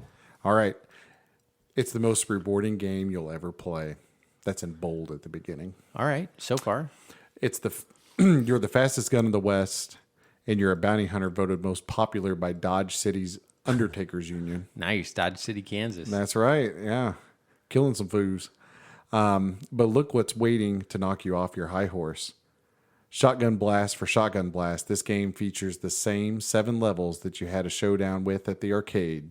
The same one. The same ones. No changes. Doesn't that make your trigger finger itch like crazy? Yeah. Lead will fly nonstop from authentic Old West towns to desert ambush zones to Indian villages. That's true. Yeah. That all happens. Yep. Catching up to train robbers and stagecoach bandits will not only exhaust your horse, it'll make you feel like you just run a marathon with a cactus in your shorts. That is a very vivid, strange visual. That is good. Let's try to use that in everyday life. Like anytime we're working really hard, saying, you know what, I'm gonna hit this like I'm running a marathon with a cactus in my shorts. Which part though, the front or the back? Where would you, I guess the back is where you'd want I don't know. It would either way would be awful. Just the cheek. You wouldn't want to get in the crevice, and you wouldn't want to get your coin purse. You could do damage. A cactus in your shorts. Go ahead. Search for the hideouts of Hawkeye Hank Hatfield, the Smith brothers, and other notorious outlaws. Along the way, be sure to round up special weapons that'll quicken your draw and double your firepower. Ooh. As a real ladies' man, you'll also be rewarded handsomely for your efforts off the trail. Talk about riding into the sunset. Is that a little innuendo in there? Yeah. I think it is. I think so. Shame on you, Konami. If you think beans and campfire don't mix, wait, you'll see what hits the fan when you mix it up with Desperados in the bonus bounty stage. So that's a Blazing Saddles fart joke, I think. The bonus stages were fun. They were kind of fun. Yeah, Yeah. we didn't even mention those. Yeah. But yeah, it's basically whack-a-mole. Sure. Yeah. Yeah, with guns. And then it says, not enough? Oh, buffalo chips, you know it is. Buffalo chips, I think, is buffalo poop. Oh, Yeah. that's right. Because they look like they break off like chips or something. I guess, or maybe you eat them. Ugh. Yeah, they did some strange things in the Old West. I bet Bear Grylls Oh, did. buffalo chips, you know it is. Okay. Heck, even Clint in his prime, and then in parentheses, many moons ago, close parentheses, would find this game a fistful for 2 gunslingers. That's it. That's the it? whole thing. That's the back of the box. All right, good. I thought that was a good representation. Konami usually does a good back of the box. Yeah, not bad. We got some vague references to sex and poop, and a little bit of flatulence in there. So this is a good 90s back of the box. Yeah, they covered their bases. Yeah. All right, now for the back of the box of the Switch on the Sega CD. Okay, the biggest. They've already started with a problem. The largest font in bold is this sentence: Eddie's in the basement and he can't get up. That's it. Exclamation point. I wonder if that's a play on "I'm falling and I can't So get I mean, up." here's the old thing. Commercial. Here's the thing. We don't know who Eddie is. Why he's in the basement? And of course, yeah, we're thinking like Eddie's in the basement, he can't get up. Well, push his life alert. That's what he needs. That's to do. right. He needs life alert. Yeah, so we don't know, and it means like he can't stand up. He can't. How about he can't get out? That's Yeah, there you go. Yeah. Why get up? Yeah, he's awful mouthy for a guy that can't stand up. All right. And they do some cool screenshots of like the more famous actors on the back too.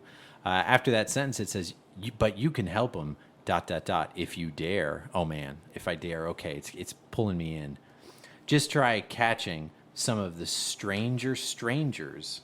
What? Yes, yeah. Just start catching some of the strangers around this tacky old townhouse.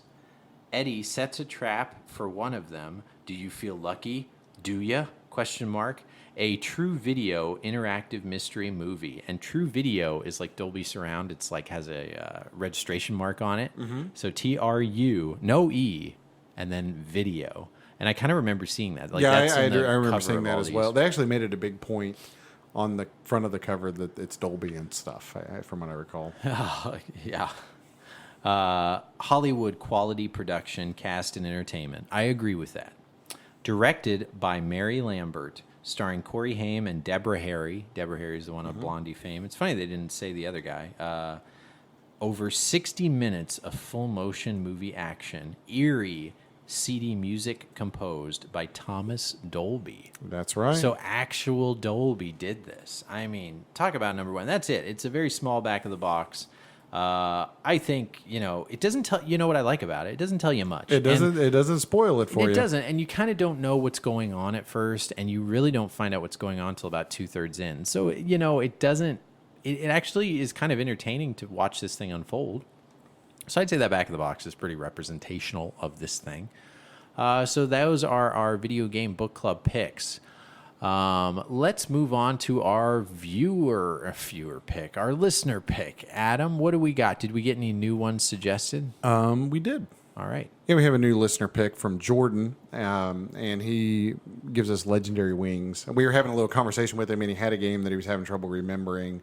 He knew it had wings, and knew it had something to do with some legends or something. And then eventually, What do you know? Legendary he's like, Wings. boom, I remembered it. It's Legendary Wings. Says he enjoyed it, that sort of thing. So we're going to add Legendary Wings, which is a Capcom NES shooter type game. Nice. I never played it. To the list. So it is now on the list. All right. And I'm going to pull up my little randomizer here. All right. So here we go. Our randomizer is spooling up. All right. What do we got? Nemo for the NES from Brian. Neat. Okay. Nemo. Little Nemo. Yeah. Oh, Little Nemo. Yeah, Little Nemo. Gotcha. Okay. That's Little Nemo. Did you play this one? I played it a long time ago. I've Okay. not played it in a while. But yeah, it's an old Capcom game. You Yeah. know, like an action platformer kind of thing. So I'm on board. Awesome. Yeah, I'm excited to play it. So, Little Nemo. Little Nemo. Not Finding Nemo. Not That was the Finding first thing I Nemo? did. I was like, Finding Nemo. Finding what? Nemo was basically plagiarism How off we- of this game, I How think. was it? Yeah. Okay.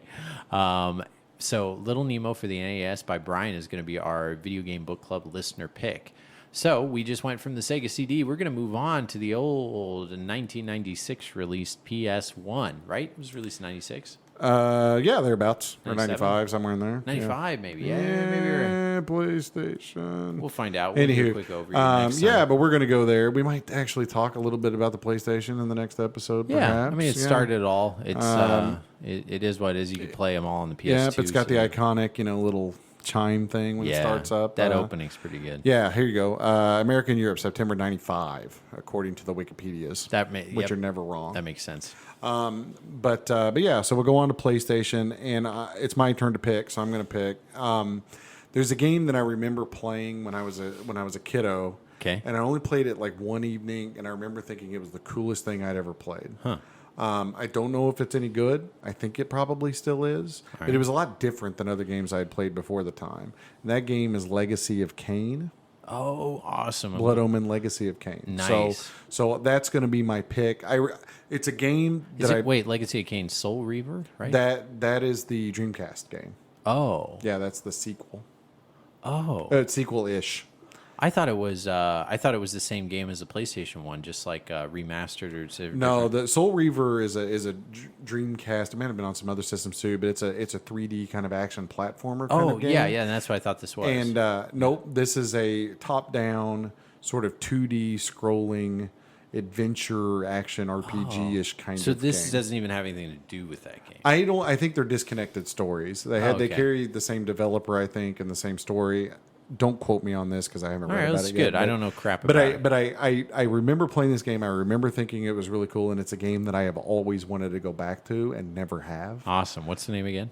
Legacy of Kain. All right, dude, so it is just it has to. You'd think they were at least in the same universe. I really like that Dreamcast game. I got excited for a second, but I don't know this one. I'm sure it'll be good. So Legacy of Kain is our video game book club dad pick for the original PlayStation 1, PSX, also AKA known as the PSX. Great. So that is our video game book club picks. We have Little Nemo for the NES and Legacy of Kain for the PlayStation 1.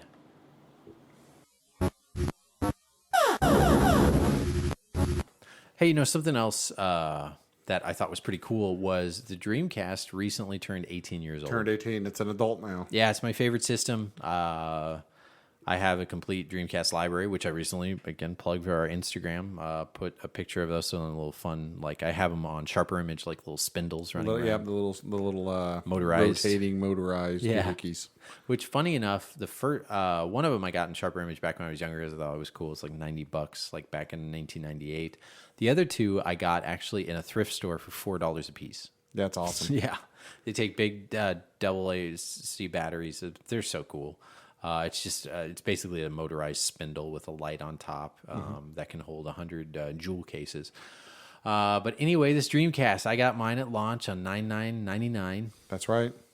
And it is now old enough to what happens at 18? You can vote. Yeah, it can vote. It Army. can get drafted. Yeah. I really love my Dreamcast. I know you're a fan too. What's your favorite game? Oh gosh, I don't know. I like a lot of Dreamcast games. I mean, I kind of like. I mean, of course, it was great for arcadey kinds of things. The game I probably had the most fun with are Power Stone, or the two games, Power Stone 1 and 2. Yeah, those are just good. because I did a lot of multiplayer with those. Either that or Soul Calibur, as a launch game. And Power Stone 1 might have actually been a launch game too. I know it was really early. But God, man, we played the crap out of Soul Calibur. Played it just nonstop. And of course, it was just head and shoulders, light years beyond everything that had been released. It was at a the launch time. game. It's still a great game. Like, Yeah. if you still put it in, you're like, I can't believe there's a 3D fighter that is now nearly 20 years old. Yeah, and I have that it with plays as good as that game. the arcade stick. The Dreamcast, they only had one kind of official Dreamcast branded arcade stick. It is amazing. You still play it on a controller, but it brings that game to life. Just a great launch. I can't remember all the games. Sonic Adventure, NFL 2K, I think also not Soul Blazer, but another Soul game. What else was a launch game for the Pen Triathlon? Yeah, I think it's Choo Choo Rocket might have been. Yeah, sure, Choo Choo Rocket, and that was like a free game too. That came with the demo.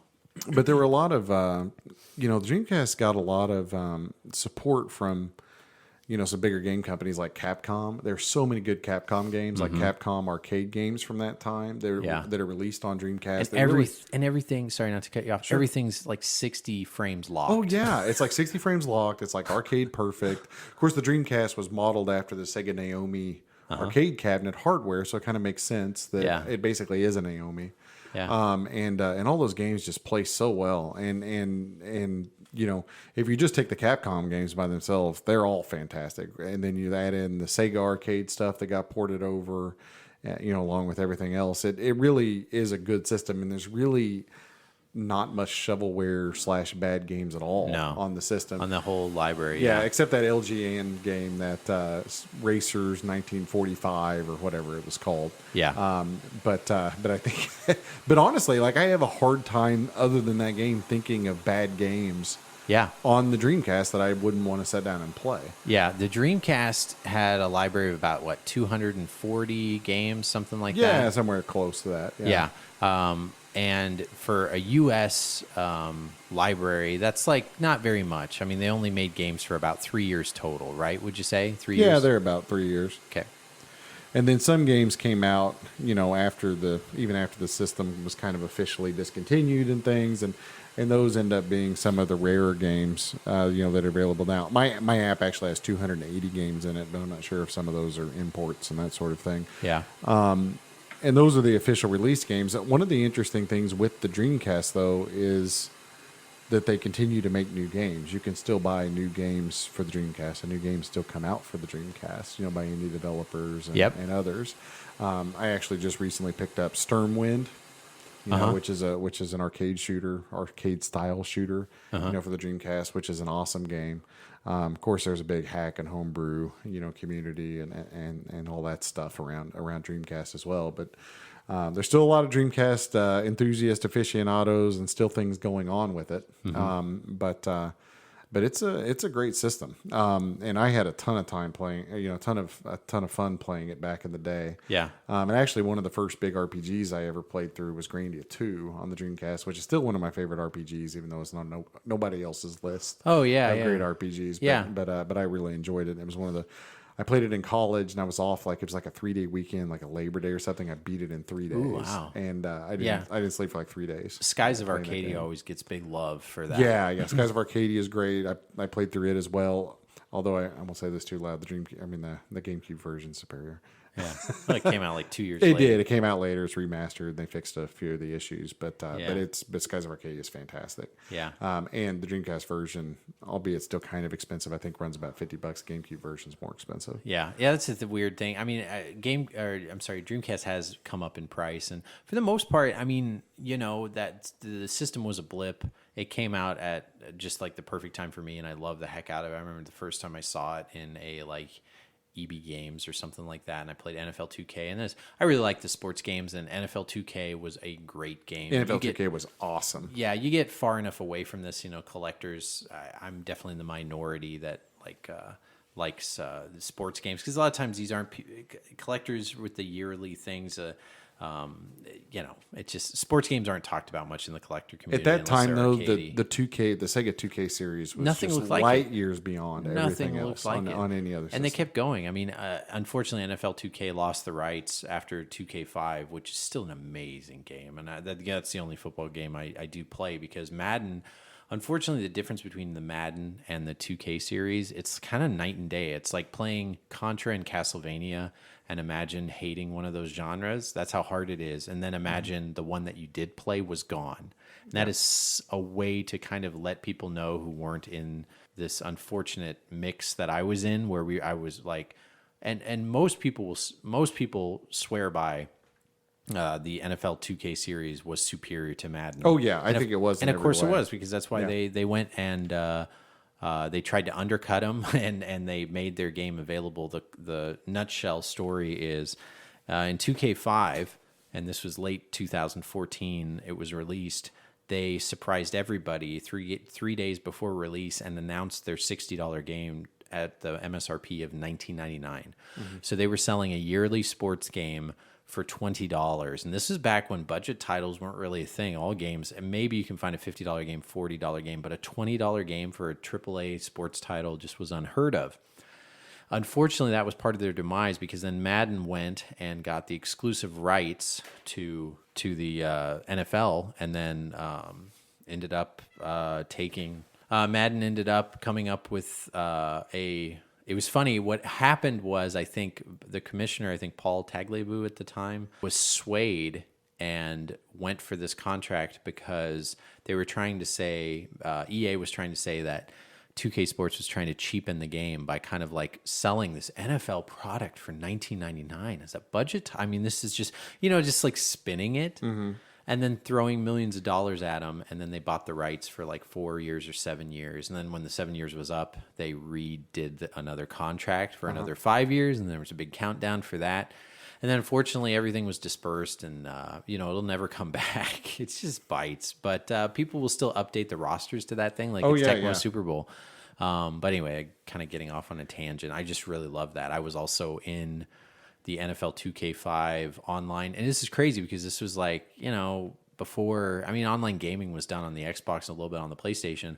They threw an online tournament where you can sign up for it online and partake in it.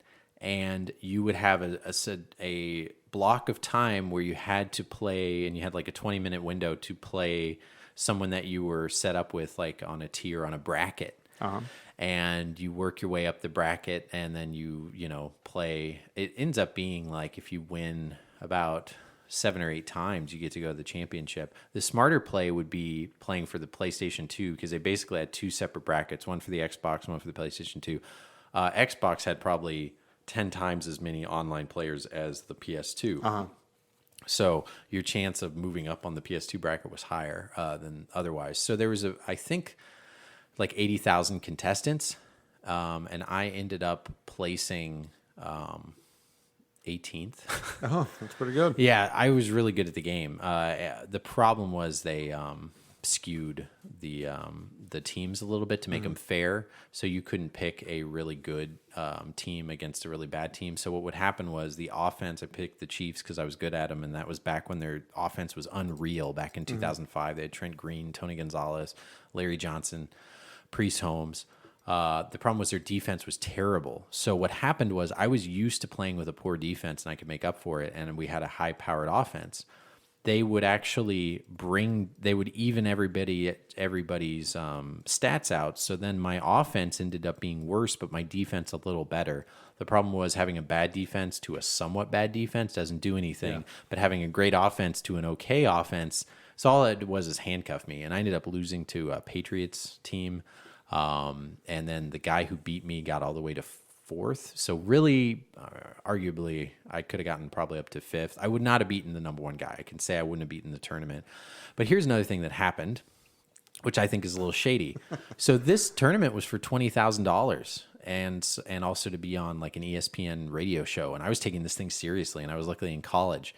What happened was, I was being scouted because I was moving up in the ranks. So a couple guys, a guy I beat was questioned by a guy that I was about to play, because you get like 3 days in between the games. So the guy that I played went and was buddies with the guy I beat, and then got scouting report on me, basically, because you can't see this game except you could play, moderators, and you have to play within a certain amount of rules, and like hopefully no one plugs in a hairdryer and your power goes out or something. It's like it's here. But I remember like, okay, in 2 hours I got to be home to like play this game, and it would be like hard fought battles and stuff, and you would talk to the other player and stuff. It was so fun, but ultimately, I found out later by the 3rd quarter, and I ended up winning. I was early in the game, like doing well, and then the guy caught on to what I was doing, kind of faster than what other people would do. And I always step on the throat. Like some guys like play the clock and things, and they change their game. And I always found that when you change your game and try to change the clock and do more running plays, like you start not playing as well. So I always would go 100%.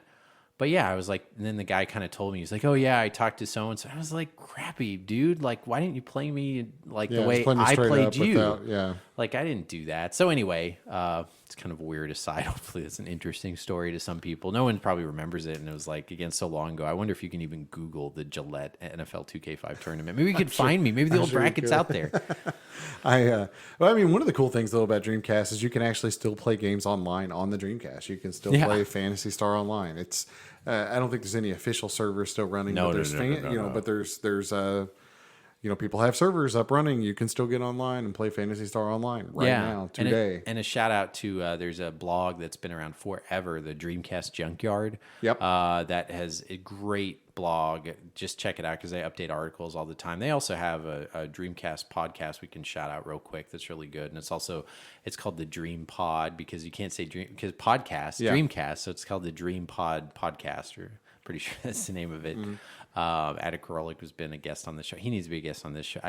We need to get our plan for year 2 whenever we cross that is to have some guests on the show. So if we have any listening, we will get to that. It's just a matter of logistics and things, especially recently.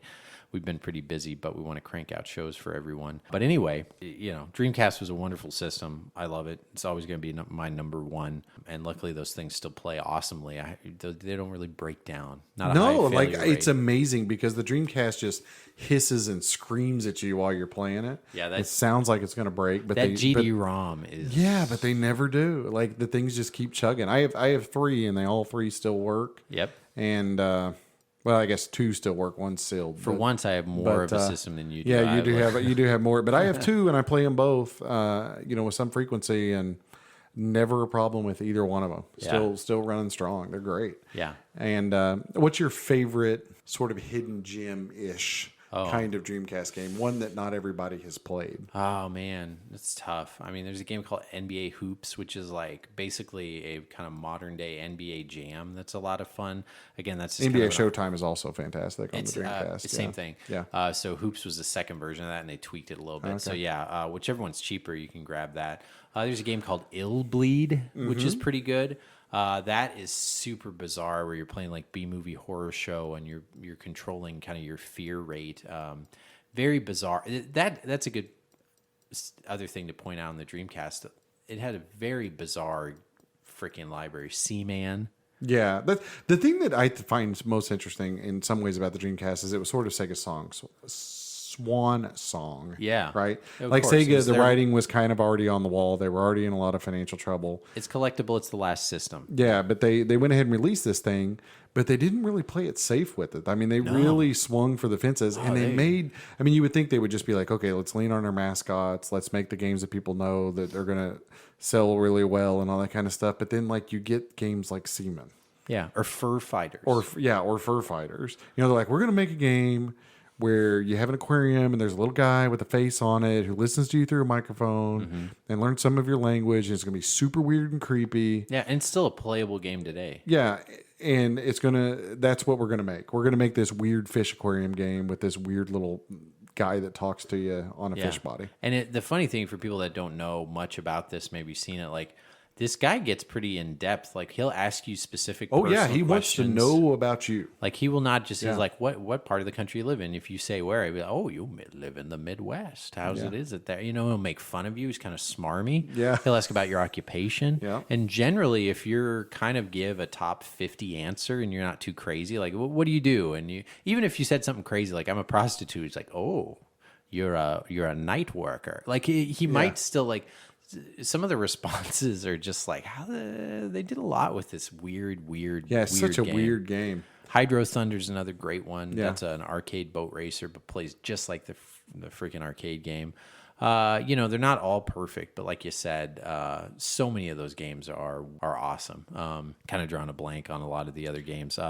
Sonic Adventure 2, I really, really liked. Not many people played that because that was late into the system life. The final game for the Dreamcast was NHL 2K2.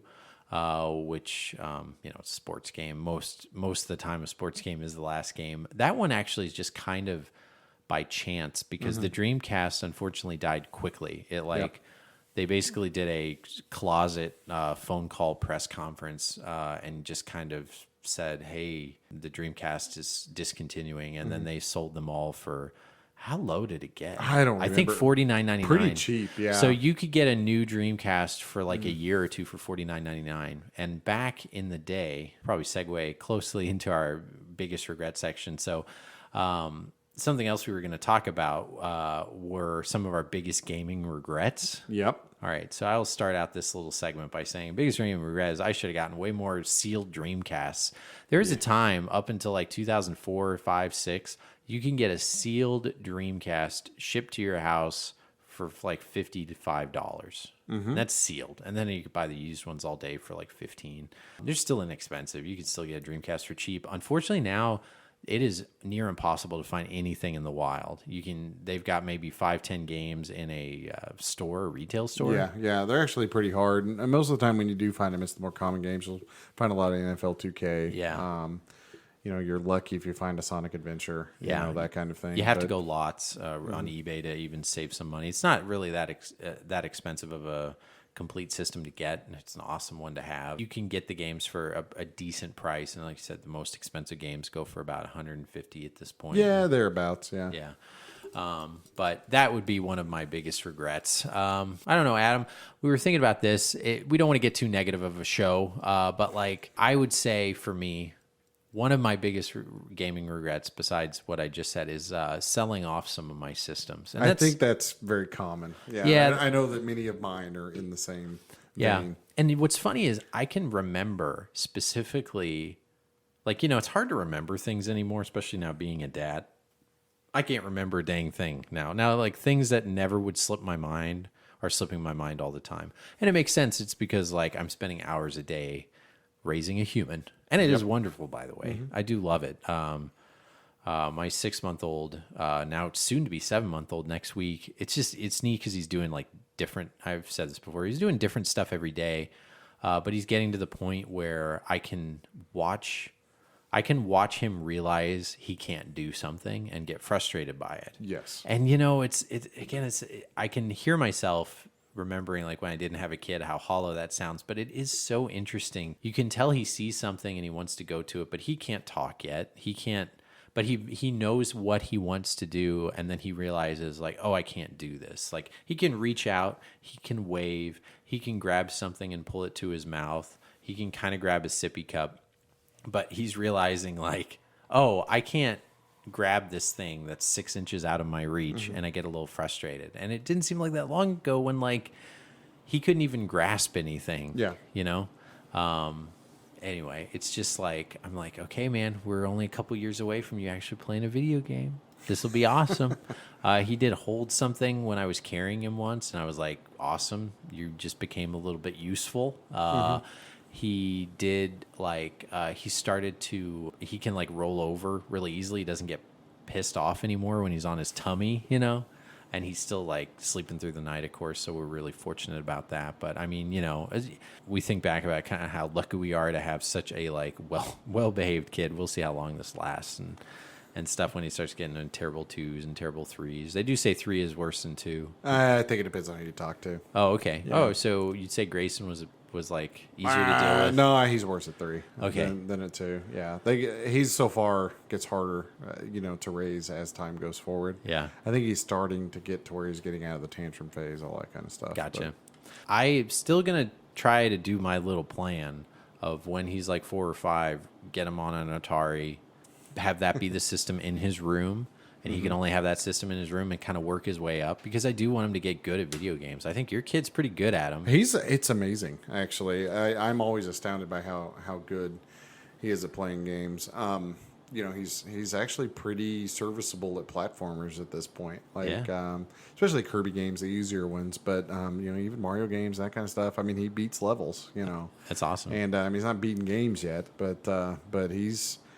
It actually was kind of fun because we had him back home here recently, and my parents, his grandparents, were sort of watching him play my 3DS. He was playing Kirby, and he was playing with Grandpa, right? And they were like taking turns. He was better at it than Grandpa was. Oh yeah. And they were like, all my grandparents or my parents and my my brothers and sisters. My dad was come over here and watch you play this. It's amazing. Like, this is amazing.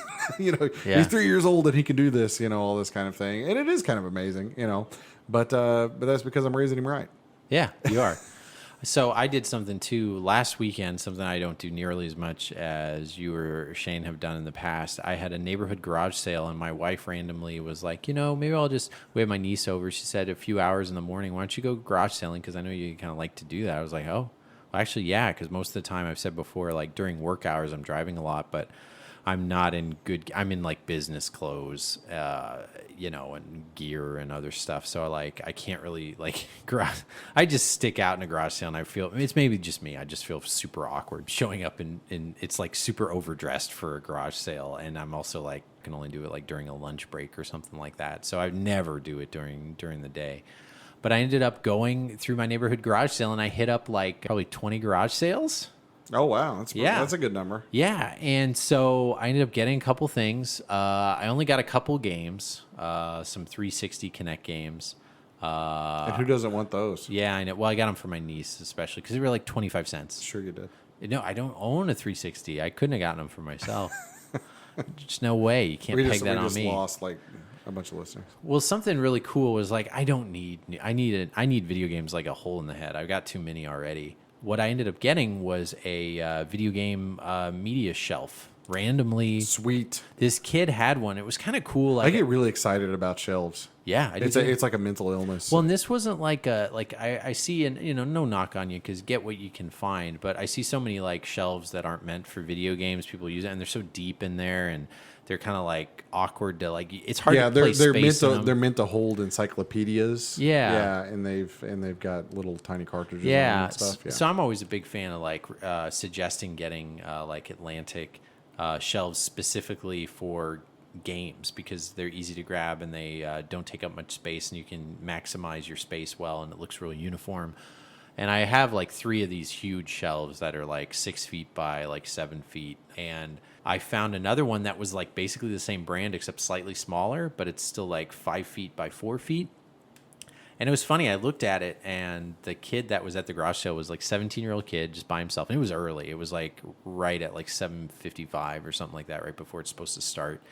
And he was like, that's $4. And I was like, all right.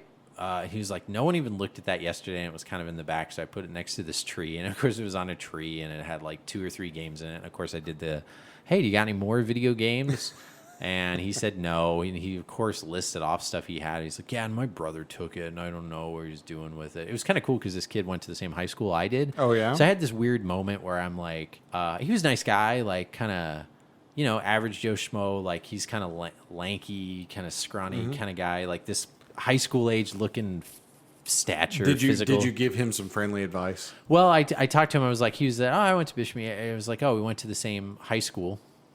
And because he had like one of those sports seats, and I was like, it had my high school logo and mascot on it. My old Bishop Miege. We were the Stags. Bambi's dad is what we were. You were Bambi's dad. Yeah, Bambi's Stags. Well, yeah, because nobody knew what a stag was. And so I said, how much is that? He said, my dad wanted to give it for free. He's like, I don't know, make me an offer. And I was like, well, now that I know I could offer anything. I think I said $1 or $2 or something, just because I'm not buying that much. And it's kind of, I'm in a fun giving mood because I'm at a garage sale and I already bought this huge like thing the problem is I had a small car. I said, I'll come back and get it. So I ended up getting that. And I think I paid him $1 for that and grabbed the games for each like 25 cents. So I was like, great, man, this is my first one. Turns out that was probably like the best garage sale out of everything. And then probably going to groan at me for some of the other stuff I bought. So this is something interesting that happens when you get in your late 30s and you have a kid and you go to a garage sale. And I ended up buying some baby clothes. Oh, yeah? Yeah. And you know what? I didn't have a bad time doing that. So I've always seen baby clothes on Craigslist, dude, baby on clothes whatever are else. all over the place at garage sales. Yeah. It's harder when you have a boy. Like, they're baby, like small girls' clothes. Like, because I do a lot of garage sales too. Yeah. And I'm always on the lookout for stuff for my kid, right? But like, for every one garage sale that has like boy clothes, boy stuff, there's like 9 that have like just nothing but girl stuff and just piles of it. Like girls get so much more crap than boys. Yeah. I mean, maybe that's just here. I don't know. But it just like every time somebody has a daughter, there is roughly 8 metric tons of like little girl crap. Maybe it's because they got tutu stuff and it's thicker. I don't know. Yeah. So that then tells me I probably got lucky, because what happened was almost every garage sale I went to had boy clothes. And before I left, I said my wife, because I usually, and my neighbors, it was funny, my neighbors were out, and they have a boy that's 2 years older than mine, but he's like small for his age. So he's just growing out of the stuff that Sebastian can wear, because the problem we're running into, why we needed stuff, is he's 6 months old and he's wearing year-old stuff. Like legit, like year-old stuff fits him perfectly. So we're like, oh, we kind of skipped some steps. We're not ready. We don't have a ton of clothes. So my wife said, get him like 12-month to 18-month stuff if there's stuff out there. And I was like, all right. So I went out and I started finding stuff. And I know these clothes in the store, when my wife comes home, they're like $5-6. It's like fine, but those add up. Everything in the garage sale was like 50 cents, and they're washed, they're just and giving they're them away. folded, and there's a propeller on it, so that's good enough for me. It doesn't even need to have that. It's just, is it somewhat looking like a boy thing? So I ended up getting a whole lot, and I was like, yeah, this is gonna please the wifey, and I did. She said I did good, so I ended up getting like 3 or 4 bags worth of clothes for like nothing. Man. And you know what? You're making it rain onesies when you come home. You know, I'm going to lose some cred here on the podcast, but like I had just as much fun finding those clothes as I did finding video games. And here's why. Because I remember a time when I would just look at it and say, who the heck wants to buy baby clothes? And also thinking like, even when I was like, don't babies like poop and pee all over their stuff? And obviously you wash the crap out of these things and you do so much laundry. That's the other thing about having a kid. So much laundry is man. My water bill. They just burn through laundry like nobody's business. Yeah, I'm getting emails like, did you spring a leak? Because it's like, no. We're just doing washes all the time. But luckily that is something that I pawn off to the wifey while I wash bottles. I'll do anything. Laundry is the worst. I can't do it. Yeah. Love you if you do it. I appreciate my wife doing that. But laundry is one thing that I'll do anything else but that. My wife can ask me to do anything. I don't care. I just can't stand laundry. I haven't done laundry in a long time. So really? When I actually have to, you got to watch it, because if she says put something in the dryer, I got to make sure evidently bras you don't put in the dryer, other stuff. I don't know. There's all kinds of rules, man. There's like tags on stuff. And there's like a gigantic laundry matrix Rubik's Cube. And don't get me wrong, it's not too hard for me. I just don't want to do it. I'm just lazy. Yeah, it's I don't know. We have a new washing machine. I don't even know how I know how to wash my stuff on it, which is like 2 buttons, boop boop. Yeah. But then there's like all this other stuff that it does that my wife knows. Yeah. And so I don't get complicated. I do very straightforward. I do the straightforward laundry. I want to get your opinion on this. I kind of think when you get married, like, have you noticed like some things that you would normally take care of, you let things slide? Like there's this funny meme going out, like marriage is basically going back and forth and pushing down the trash so you're not the one that has to take it out. It's at some points, or you have like the standoff over the dirty sock in the hallway, or like just leave it, because you would. But what's funny is if my wife wasn't there, she was on vacation or something, I would pick up that sock. And it's not like I do it thinking like, oh, that's my wife's job to do it. I just literally am so used to my wife telling me to do something. I mean, there's some of that. I just wait for her to. That is what I'm getting at. Was I'm kind of used to waiting for my wife to ask me to do it, because she asked me so much that my brain now is getting dependent on her asking me. I don't do it on my own. It's not because I'm like, oh, I'm not going to take out the trash even though I see it's full. My brain just thinks I will take it out when my wife asks me to take it out. Yeah, I mean, sort of. Yeah. I mean, I kind of get what you're saying. And it's not a lazy thing. It's literally I'm getting conditioned. In our house, yeah, it's more, we've kind of over the years, because we've been married 15 years now, so a while. But like we have a division of labor, like an unspoken division of labor in the house. Like Shima does most of it. Yeah. And I do some of it, you know. I mean, granted, you know, she's stay-at-home mom, so she's there more than me. So she definitely does more of the house stuff than I do, which is much appreciated. Love you, babe. But like there's certain things like when I'm home, like I do most of the cooking, right? So I do most of the grocery shopping. I do most of the cooking. So I do like the food stuff. Sure. And then, but it's never even. Yeah, but she gets stuck with all the cleaning stuff. Yeah, You know, she does a lot of the cleaning because she likes the way that she does it more than the way that I do it. Yeah, She's there's a more lot of that. organized with it than I am. And so it's kind of just like I do some of the cleaning when I need to, but typically I just kind of cook, do the things that I need to do, try not to make a huge mess, clean up a little as I go, but she does the bulk of that stuff. Yeah. You know, the discombobulation comes about when, you know, she's busy doing something else. Then I'm like, oh no, I have to do dishes on my own. Where do I put these things? You know, and that kind of stuff. Yeah, it's never in the right place. I just But, well, and the other thing that we do too, my wife's very, very neat and clean about things, and I'm not as much. I'm not a slob. Yeah. But I also, like, I'll take my wallet and keys out, and I don't have, like, a specific place where I put them. Like, I might put them next to the TV. I might put them in the entryway. I might put them on my nightstand. Yeah. But I remember where I put them. Uh-huh. But I don't have a set place. She won't like them being in some, you know, plain open view someplace or something like that. So she'll take them and move them. Oh. And this is part of getting older too and having kids is she'll be like, run to the store and get us blah, blah, blah. And I'll say, okay, where are my keys? And she'll say, or they're wherever you put them. I'm like, I put them right there. Oh, God.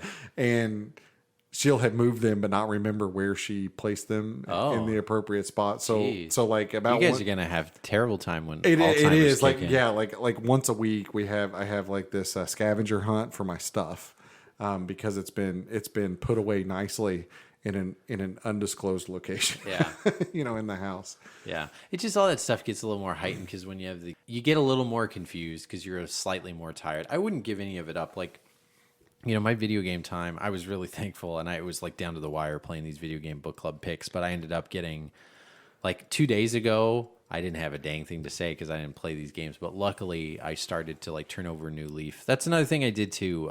September 18th was kind of a weird day for me. It kind of turned a switch where like I decided like I'm actually going to like kind of take care of myself a little better, and I'm going to, you know, saying it on the podcast, now I'm going to get in trouble, but I just said I'm going to work out. I'm going to actually work out again because I haven't done that in a while. And I'm going to do it like 5 days a week, Monday, Wednesday, Friday, Saturday, Sunday, because I'm realizing like I'm not getting any younger. Sometimes like parents are a good reminder of like my genes aren't that great, and my jeans are kind of tight. And it's been a few years, you know, I just thought like, you know, people used to say, oh, you must work out. I don't get that anymore, Adam. And I would join the club, dude. I used to have kind of a V-ish shape. Yeah, it turns from you must work out to, you must have taken a shower today. Yeah. Yeah. Well, I used to even like, you know, I had a professional website back when I was starting my new career. And like, I looked at a picture of it and I was like, man, my shoulders are nice and broad. I was like, oh yeah, that's when I was working out all the time. Mm-hmm. And I haven't been able to do it. And do I have time to do it? No. But you know what? I'm just going to make time. I'm just throwing in time to do it. And something hit me where I was like, you know, I got to be in shape for my kid. And that's part of it. And I'm not getting any younger. Things are already like hurting. So I've been good so far. I've been sticking with it. I've been working out and just kind of said, hey, I'm just going to make myself do it. And for whatever reason, I've been more committed. But I just kind of want to do it. I want to eat better. I just kind of want to get in shape. And mainly because you end up feeling better and you end up thinking a little better. And what do you know? I found time to do it since I've said to do that.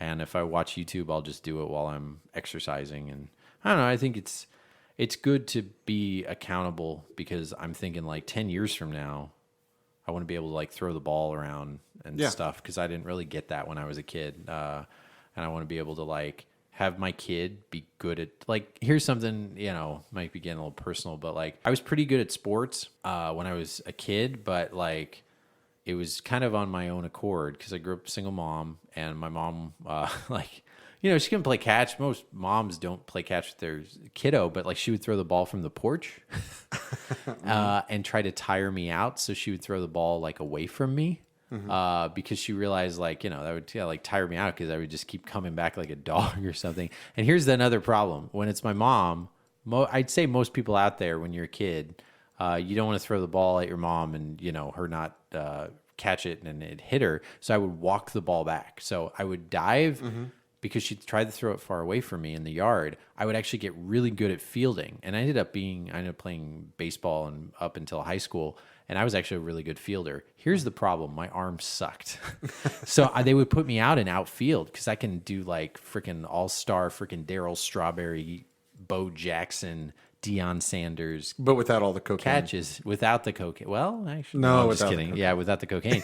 But I had a terrible arm and it like blowing out my arm. So it's like, and I didn't have a ton of batting practice. So I was like kind of a fielding specialist. But what I'm getting at is like, it's because I didn't go to the batting cages. I didn't have someone hit with me and that kind of thing. And I just like, I don't know. I want to do better.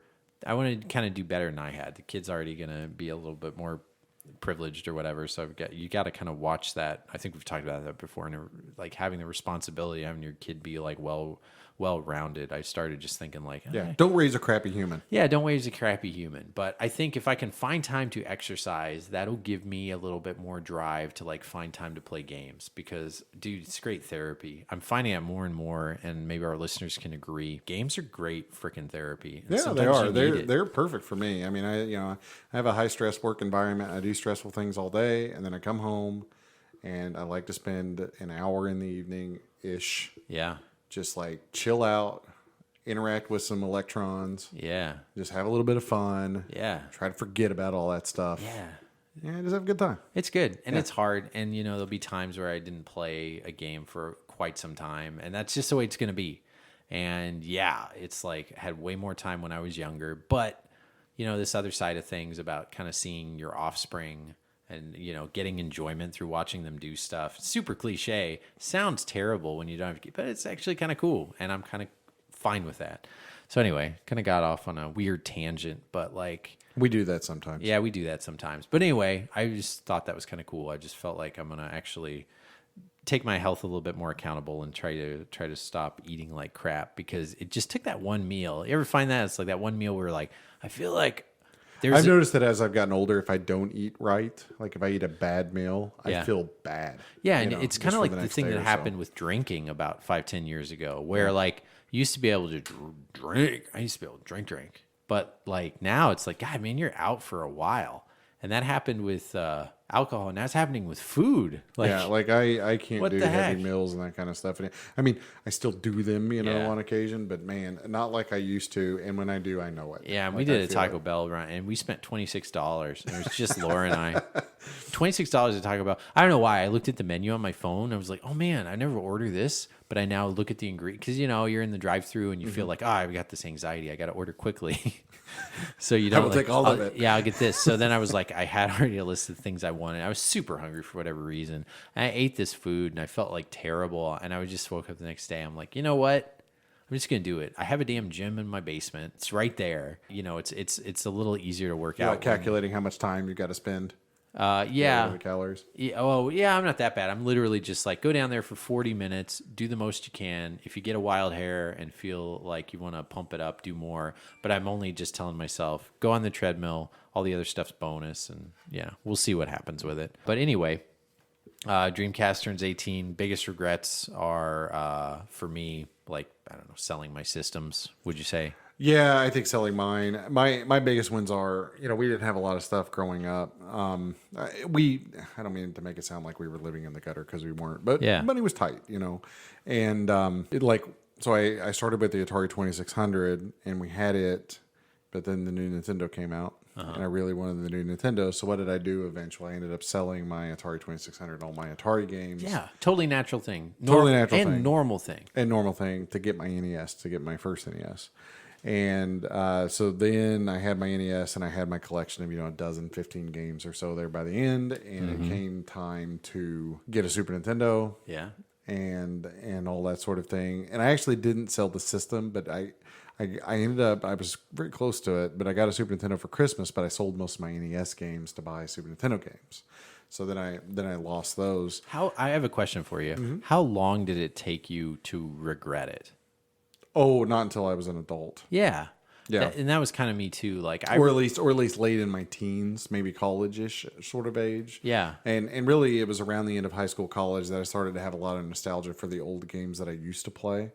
Where'd you get rid of them? Did you trade them into a game store? No, I sold the Atari at a garage sale, I believe, and I think I sold the other games either garage sales or just locally to other kids or whatever. Oh, that's good. But I had those. And then, of course, the other thing is whenever you're an idiot kid, you get these games, they have this nice packaging and they had this nice little stuff. And, I immediately just tore all those to smithereens or threw them in the garbage or whatever. Yeah. I'm like, I got my cartridge. That's all I need. But to be honest, and this too, like that's what they were for. Oh, yeah. They were not meant to keep. It's totally what they were for. They were the only reason they looked nice was so that you would buy them. They would grab your eye.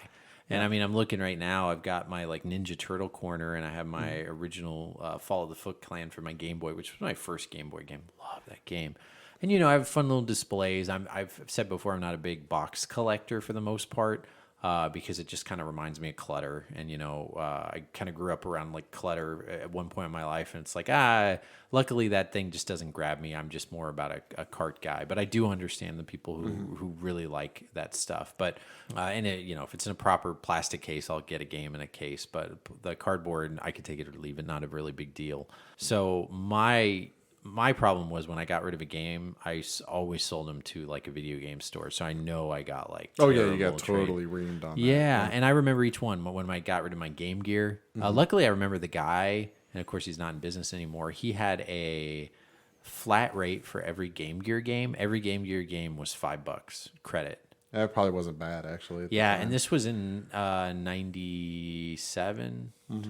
So even still, like at the time, like that's pretty good. And Game Gear games now, like even still, as the boom has happened, Game Gear has not caught on. Like it's just, you want to collect a system for nothing, it would be the Game Gear. There's still some games out there like Power Drive. There's still a couple $100-$200 even. Yeah, but they're expensive. but there's only like 2 or 3 of them. They're completionist crazes, but it's still fun to collect something that not everybody's into. But I remember getting rid of my PS1 collection. I remember getting rid of my handheld Game Boy, which I really regretted, and my Super Nintendo in college. But that's just it. It's just wish I never did it. And even every once in a while when I think like, I'll get rid of it, I have this wonderful thing that weighs 20 pounds. It's sleeping upstairs right now that I can now say is a reason why I'm holding on to it. Yeah. I wonder now, like at my age, if I didn't have kids, which is perfectly fine, or I'm getting older, kind of how quickly I would be okay with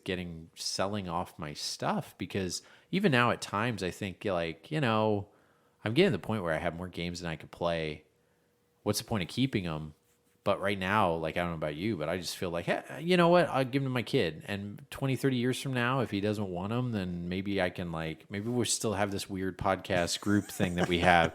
And where old guys still get together and, we could still go to conventions and trade them around. But, I don't know. I'm just thinking if I didn't have a kid to pass these things off, how much longer would I hold on to all these games? Because I have a ton. Yeah, I don't know. I've kind of had that thought too. Is when is enough too much, or not enough, or whatever. Yeah, I don't know. I mean, have a lot of game stuff, and honestly, and not to get morbid or anything, but if I died tomorrow, there's a lot of stuff that has to be gotten rid of. And I don't even know how that would work exactly. Yeah. There's all kinds of weird, hypotheticals. At what point do you start downsizing? Do you donate things to, is there going to be a museum at some point? Yeah. Isn't it weird? You're getting old because I do remember a time when I would hear about people donating things to a museum. And I'm like, that's a waste.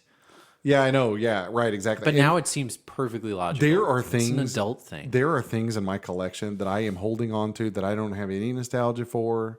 I don't necessarily want them personally. Give an example. I have a complete Atari Starpath Supercharger set.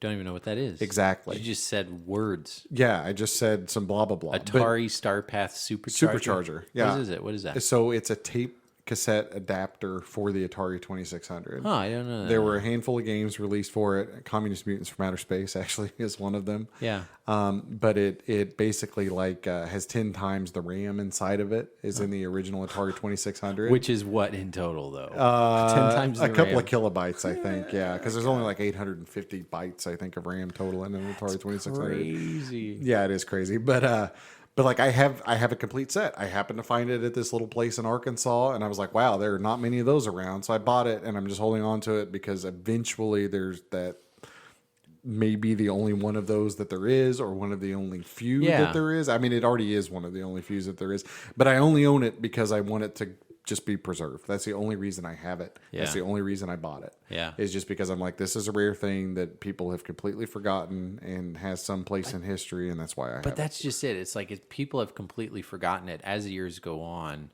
I think it's only going to get a little more forgotten. You know. Well, perhaps. So that is, unless somebody holds on to it and preserves it. Yeah. And keeps it from the going in a garbage can. Yeah. But and these things make you sound like a crazy hoarder type, I suppose. But I have an Atari display case, from a retail store. Yeah. That's huge, and I can't even fit it into my basement. And I can't tell basement. you why I got the. I haven't played it a ton, but I still love the fact like I kind of have a little smile thinking I have that N gauge, and I'm like I try to get more games, but unfortunately I missed the boat on that. Probably like 7-8 years ago, I could have gotten a complete set for nothing, but now games are. It's like maybe if I find them for cheap in a big lot or something.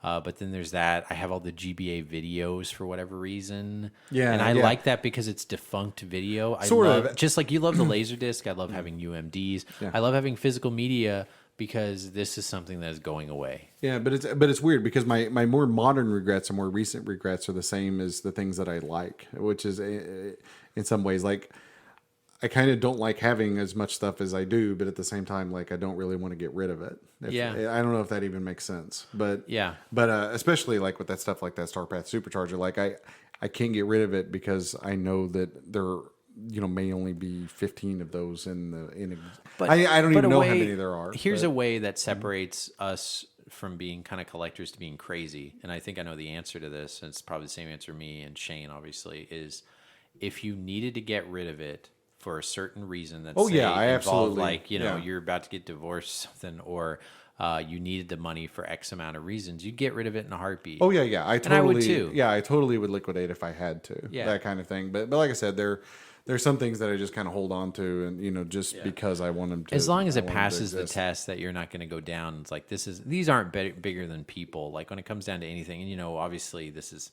Not trivializing what's been going on now, but a third of our show has been rocked by something that rocked us. When Shane's kid got diagnosed with cancer, it made me look at video games differently. Oh yeah, obviously it totally did me too. Shane has said that too. He just feels like, obviously, I'm not into any of this. And you and I, even when we were talking to Shane, we didn't bring up video games around Shane for a while just because we felt like, God, I don't want to talk to him about this. Yeah, this seems like such a trivial thing. And of course, Shane was coming back more like it. Like, I like this because it makes me not think about what's going on. Your life is more important than video games. But you know what? I'm glad they're around because when life throws you something that is too hard to deal with at sometimes, it is something that gives you a little smile that nothing else will. Oh yeah. So it's so weird. That's something you want to push away and pull. Yeah, it's a diversion. It's to get away from those kind of things. I mean, it's the same way I look at movies. Like I want to watch the big dumb movies with all the explosions because I don't go to the movies to get to get emotional, heavy, like just I just entertain me. Yeah, I will say I like it. When Titanic came out, I fell for it. I was like, that was good. At the end, oh man, she went back in the heart of it. I cried. Yeah. I cried. I could say that. I was 16. Yeah, and 14, it's not that 17, I don't like those things. I even like video games that have heavy, moral or Last of Us? Dramatic things. Yeah, Last of Us is a great game. Last of Us is great. But yeah, video games primarily, especially even the hobby of it and everything else, it's a nice diversion and not me thinking about all the icky parts of life and to make things a little bit better. And I think if you use them for that end, that's what they're meant for. Yeah, I agree. Yeah, so I mean, but as long as you give yourself that test of like, well, like, can I get rid of this if push came to shove? And it's like, of course. And it's not being said, like, since we own these things, if you have an EverDrive or something, a way to play these games that you already own in a legal, way. With again, it's a gray area with this kind of stuff because obviously you want to support the people who are making these games as best you can. But if there's a way for, if everything got lost in a fire and then I know I could replace these games that I have owned, that I have paid good money for in a way that I can kind of play them, it is kind of nice and convenient to have that as an option at least. So like even if you liquidated everything under the sun, it's not like you would have to give up video games. You could still play them. And for a lot of people, especially if you're younger or you live a more minimalistic life for whatever reason, like you at least have options to play video games inexpensively. And I still do that to this day. I told you how like I'm getting a Switch, but I'm getting a Switch for like $175. Oh yeah, and I rarely buy games on release day. I mean, I always wait for them to bottom out in price. The $60 go to $20. Yeah, whatever.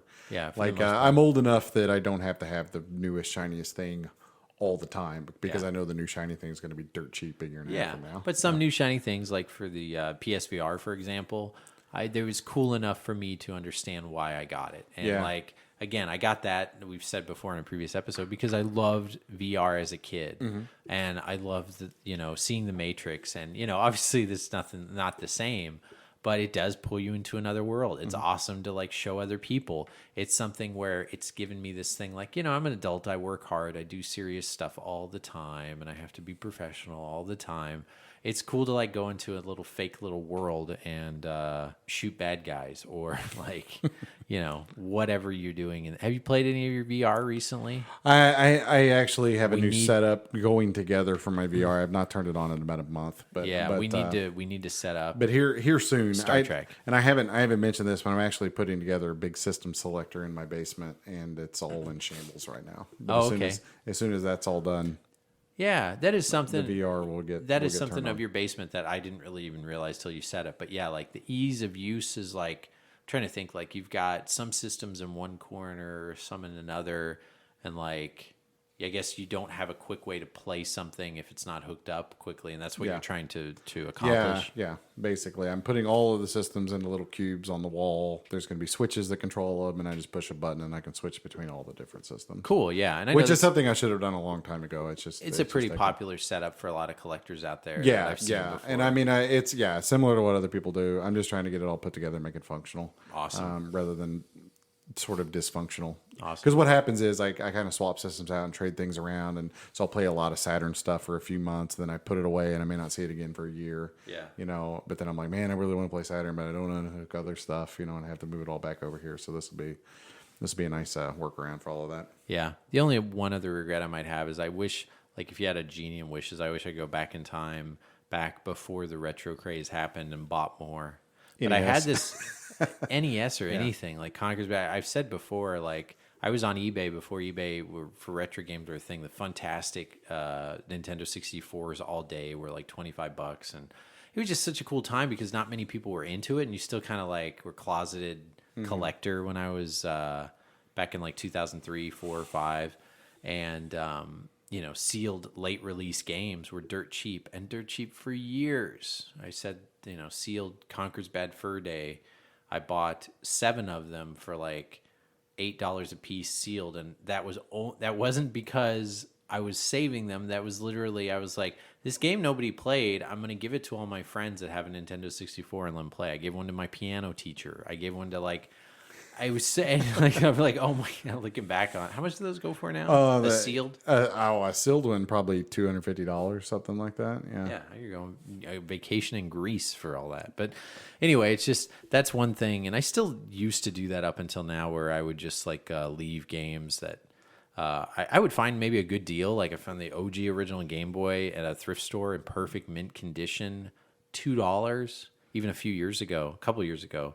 And I was just like, I have a Game Boy Advance, so I'll just leave that there. And now I'm just like, I'd love that. And in fact, I recently was trying to get an old OG Game Boy because I had that as a kid. And I don't do that anymore because I always think, I'll leave it for the next guy. But I'm finding that, nowadays the next guy is just usually someone just trying to hawk it, for a lot of money. Or it's just, it gets lost and doesn't get appreciated, as you said. So I try to do that at least a little bit more. So we wanted to move on here for a moment and talk about highlight a couple of reviews that people have left us on Apple Podcast app or iTunes, whatever you want to call it. Yeah. And then also do a couple of quick shout outs and kind of wrap up the show. So the first one is by Jones Pete. And he says, hi, everyone. Just wanted to put a review up because you said it would help you guys out. Love the show.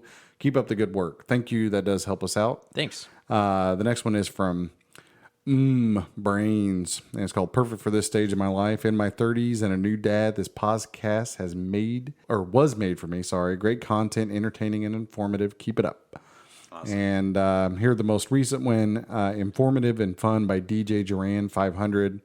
Says he's a 33-year-old listener and thinks we're doing a great job. Really enjoy the video game book club because it helps me find games that I would otherwise not have played or heard of. Awesome. That's what we want. Yay. And I also love all the references to old pop culture things from back in the day when I was growing up. Thus, Fat Man in a Little Coat, which I think I said that in the last podcast at some point, which is a Chris Farley, Tommy Boy reference. Yeah.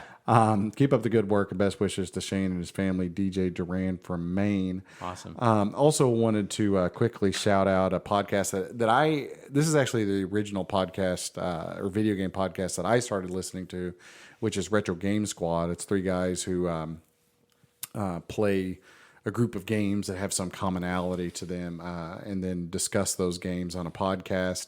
They have a lot of episodes. Their podcast is a great podcast. Kind of like a good archive. Yeah, it's a great archive of games, and actually a lot of games that I've gone back and experienced while listening to them have been great. Cool. And had a really good time following them. But that's Retro Game Squad, and we want to shout them out because because I've been a big fan of theirs for a really long time, and I encourage everybody to listen to them.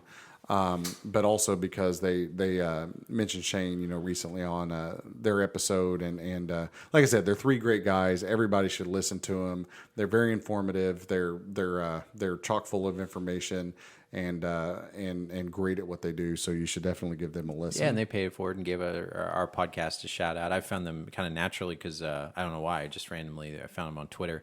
And they left for a while and then kind of came back. Yep. They had quite a hiatus, I think, at one point. And, that would happen if you had a podcast. Yeah, but all their retro or all their archive stuff is still there, and it's all still really good. Yeah. And then we have another email. This came from Joshua Hanna. Good afternoon. I just finished listening to your most recent podcast. Absolutely love every bit of it. Thank you. Keep doing those classic commercial and intro scenes from old cartoons. Great. Okay, we're getting more of this. Remember the first couple episodes we didn't. We just kept going. So yeah, we were like, well, we like them. Yeah. So I know. Hopefully someone else does. Yeah. Absolutely excellent. Hearing Captain Planet made me smile from ear to ear. I also noticed that my game got picked by the randomizer. Okay, which is super excited and get the feedback on that.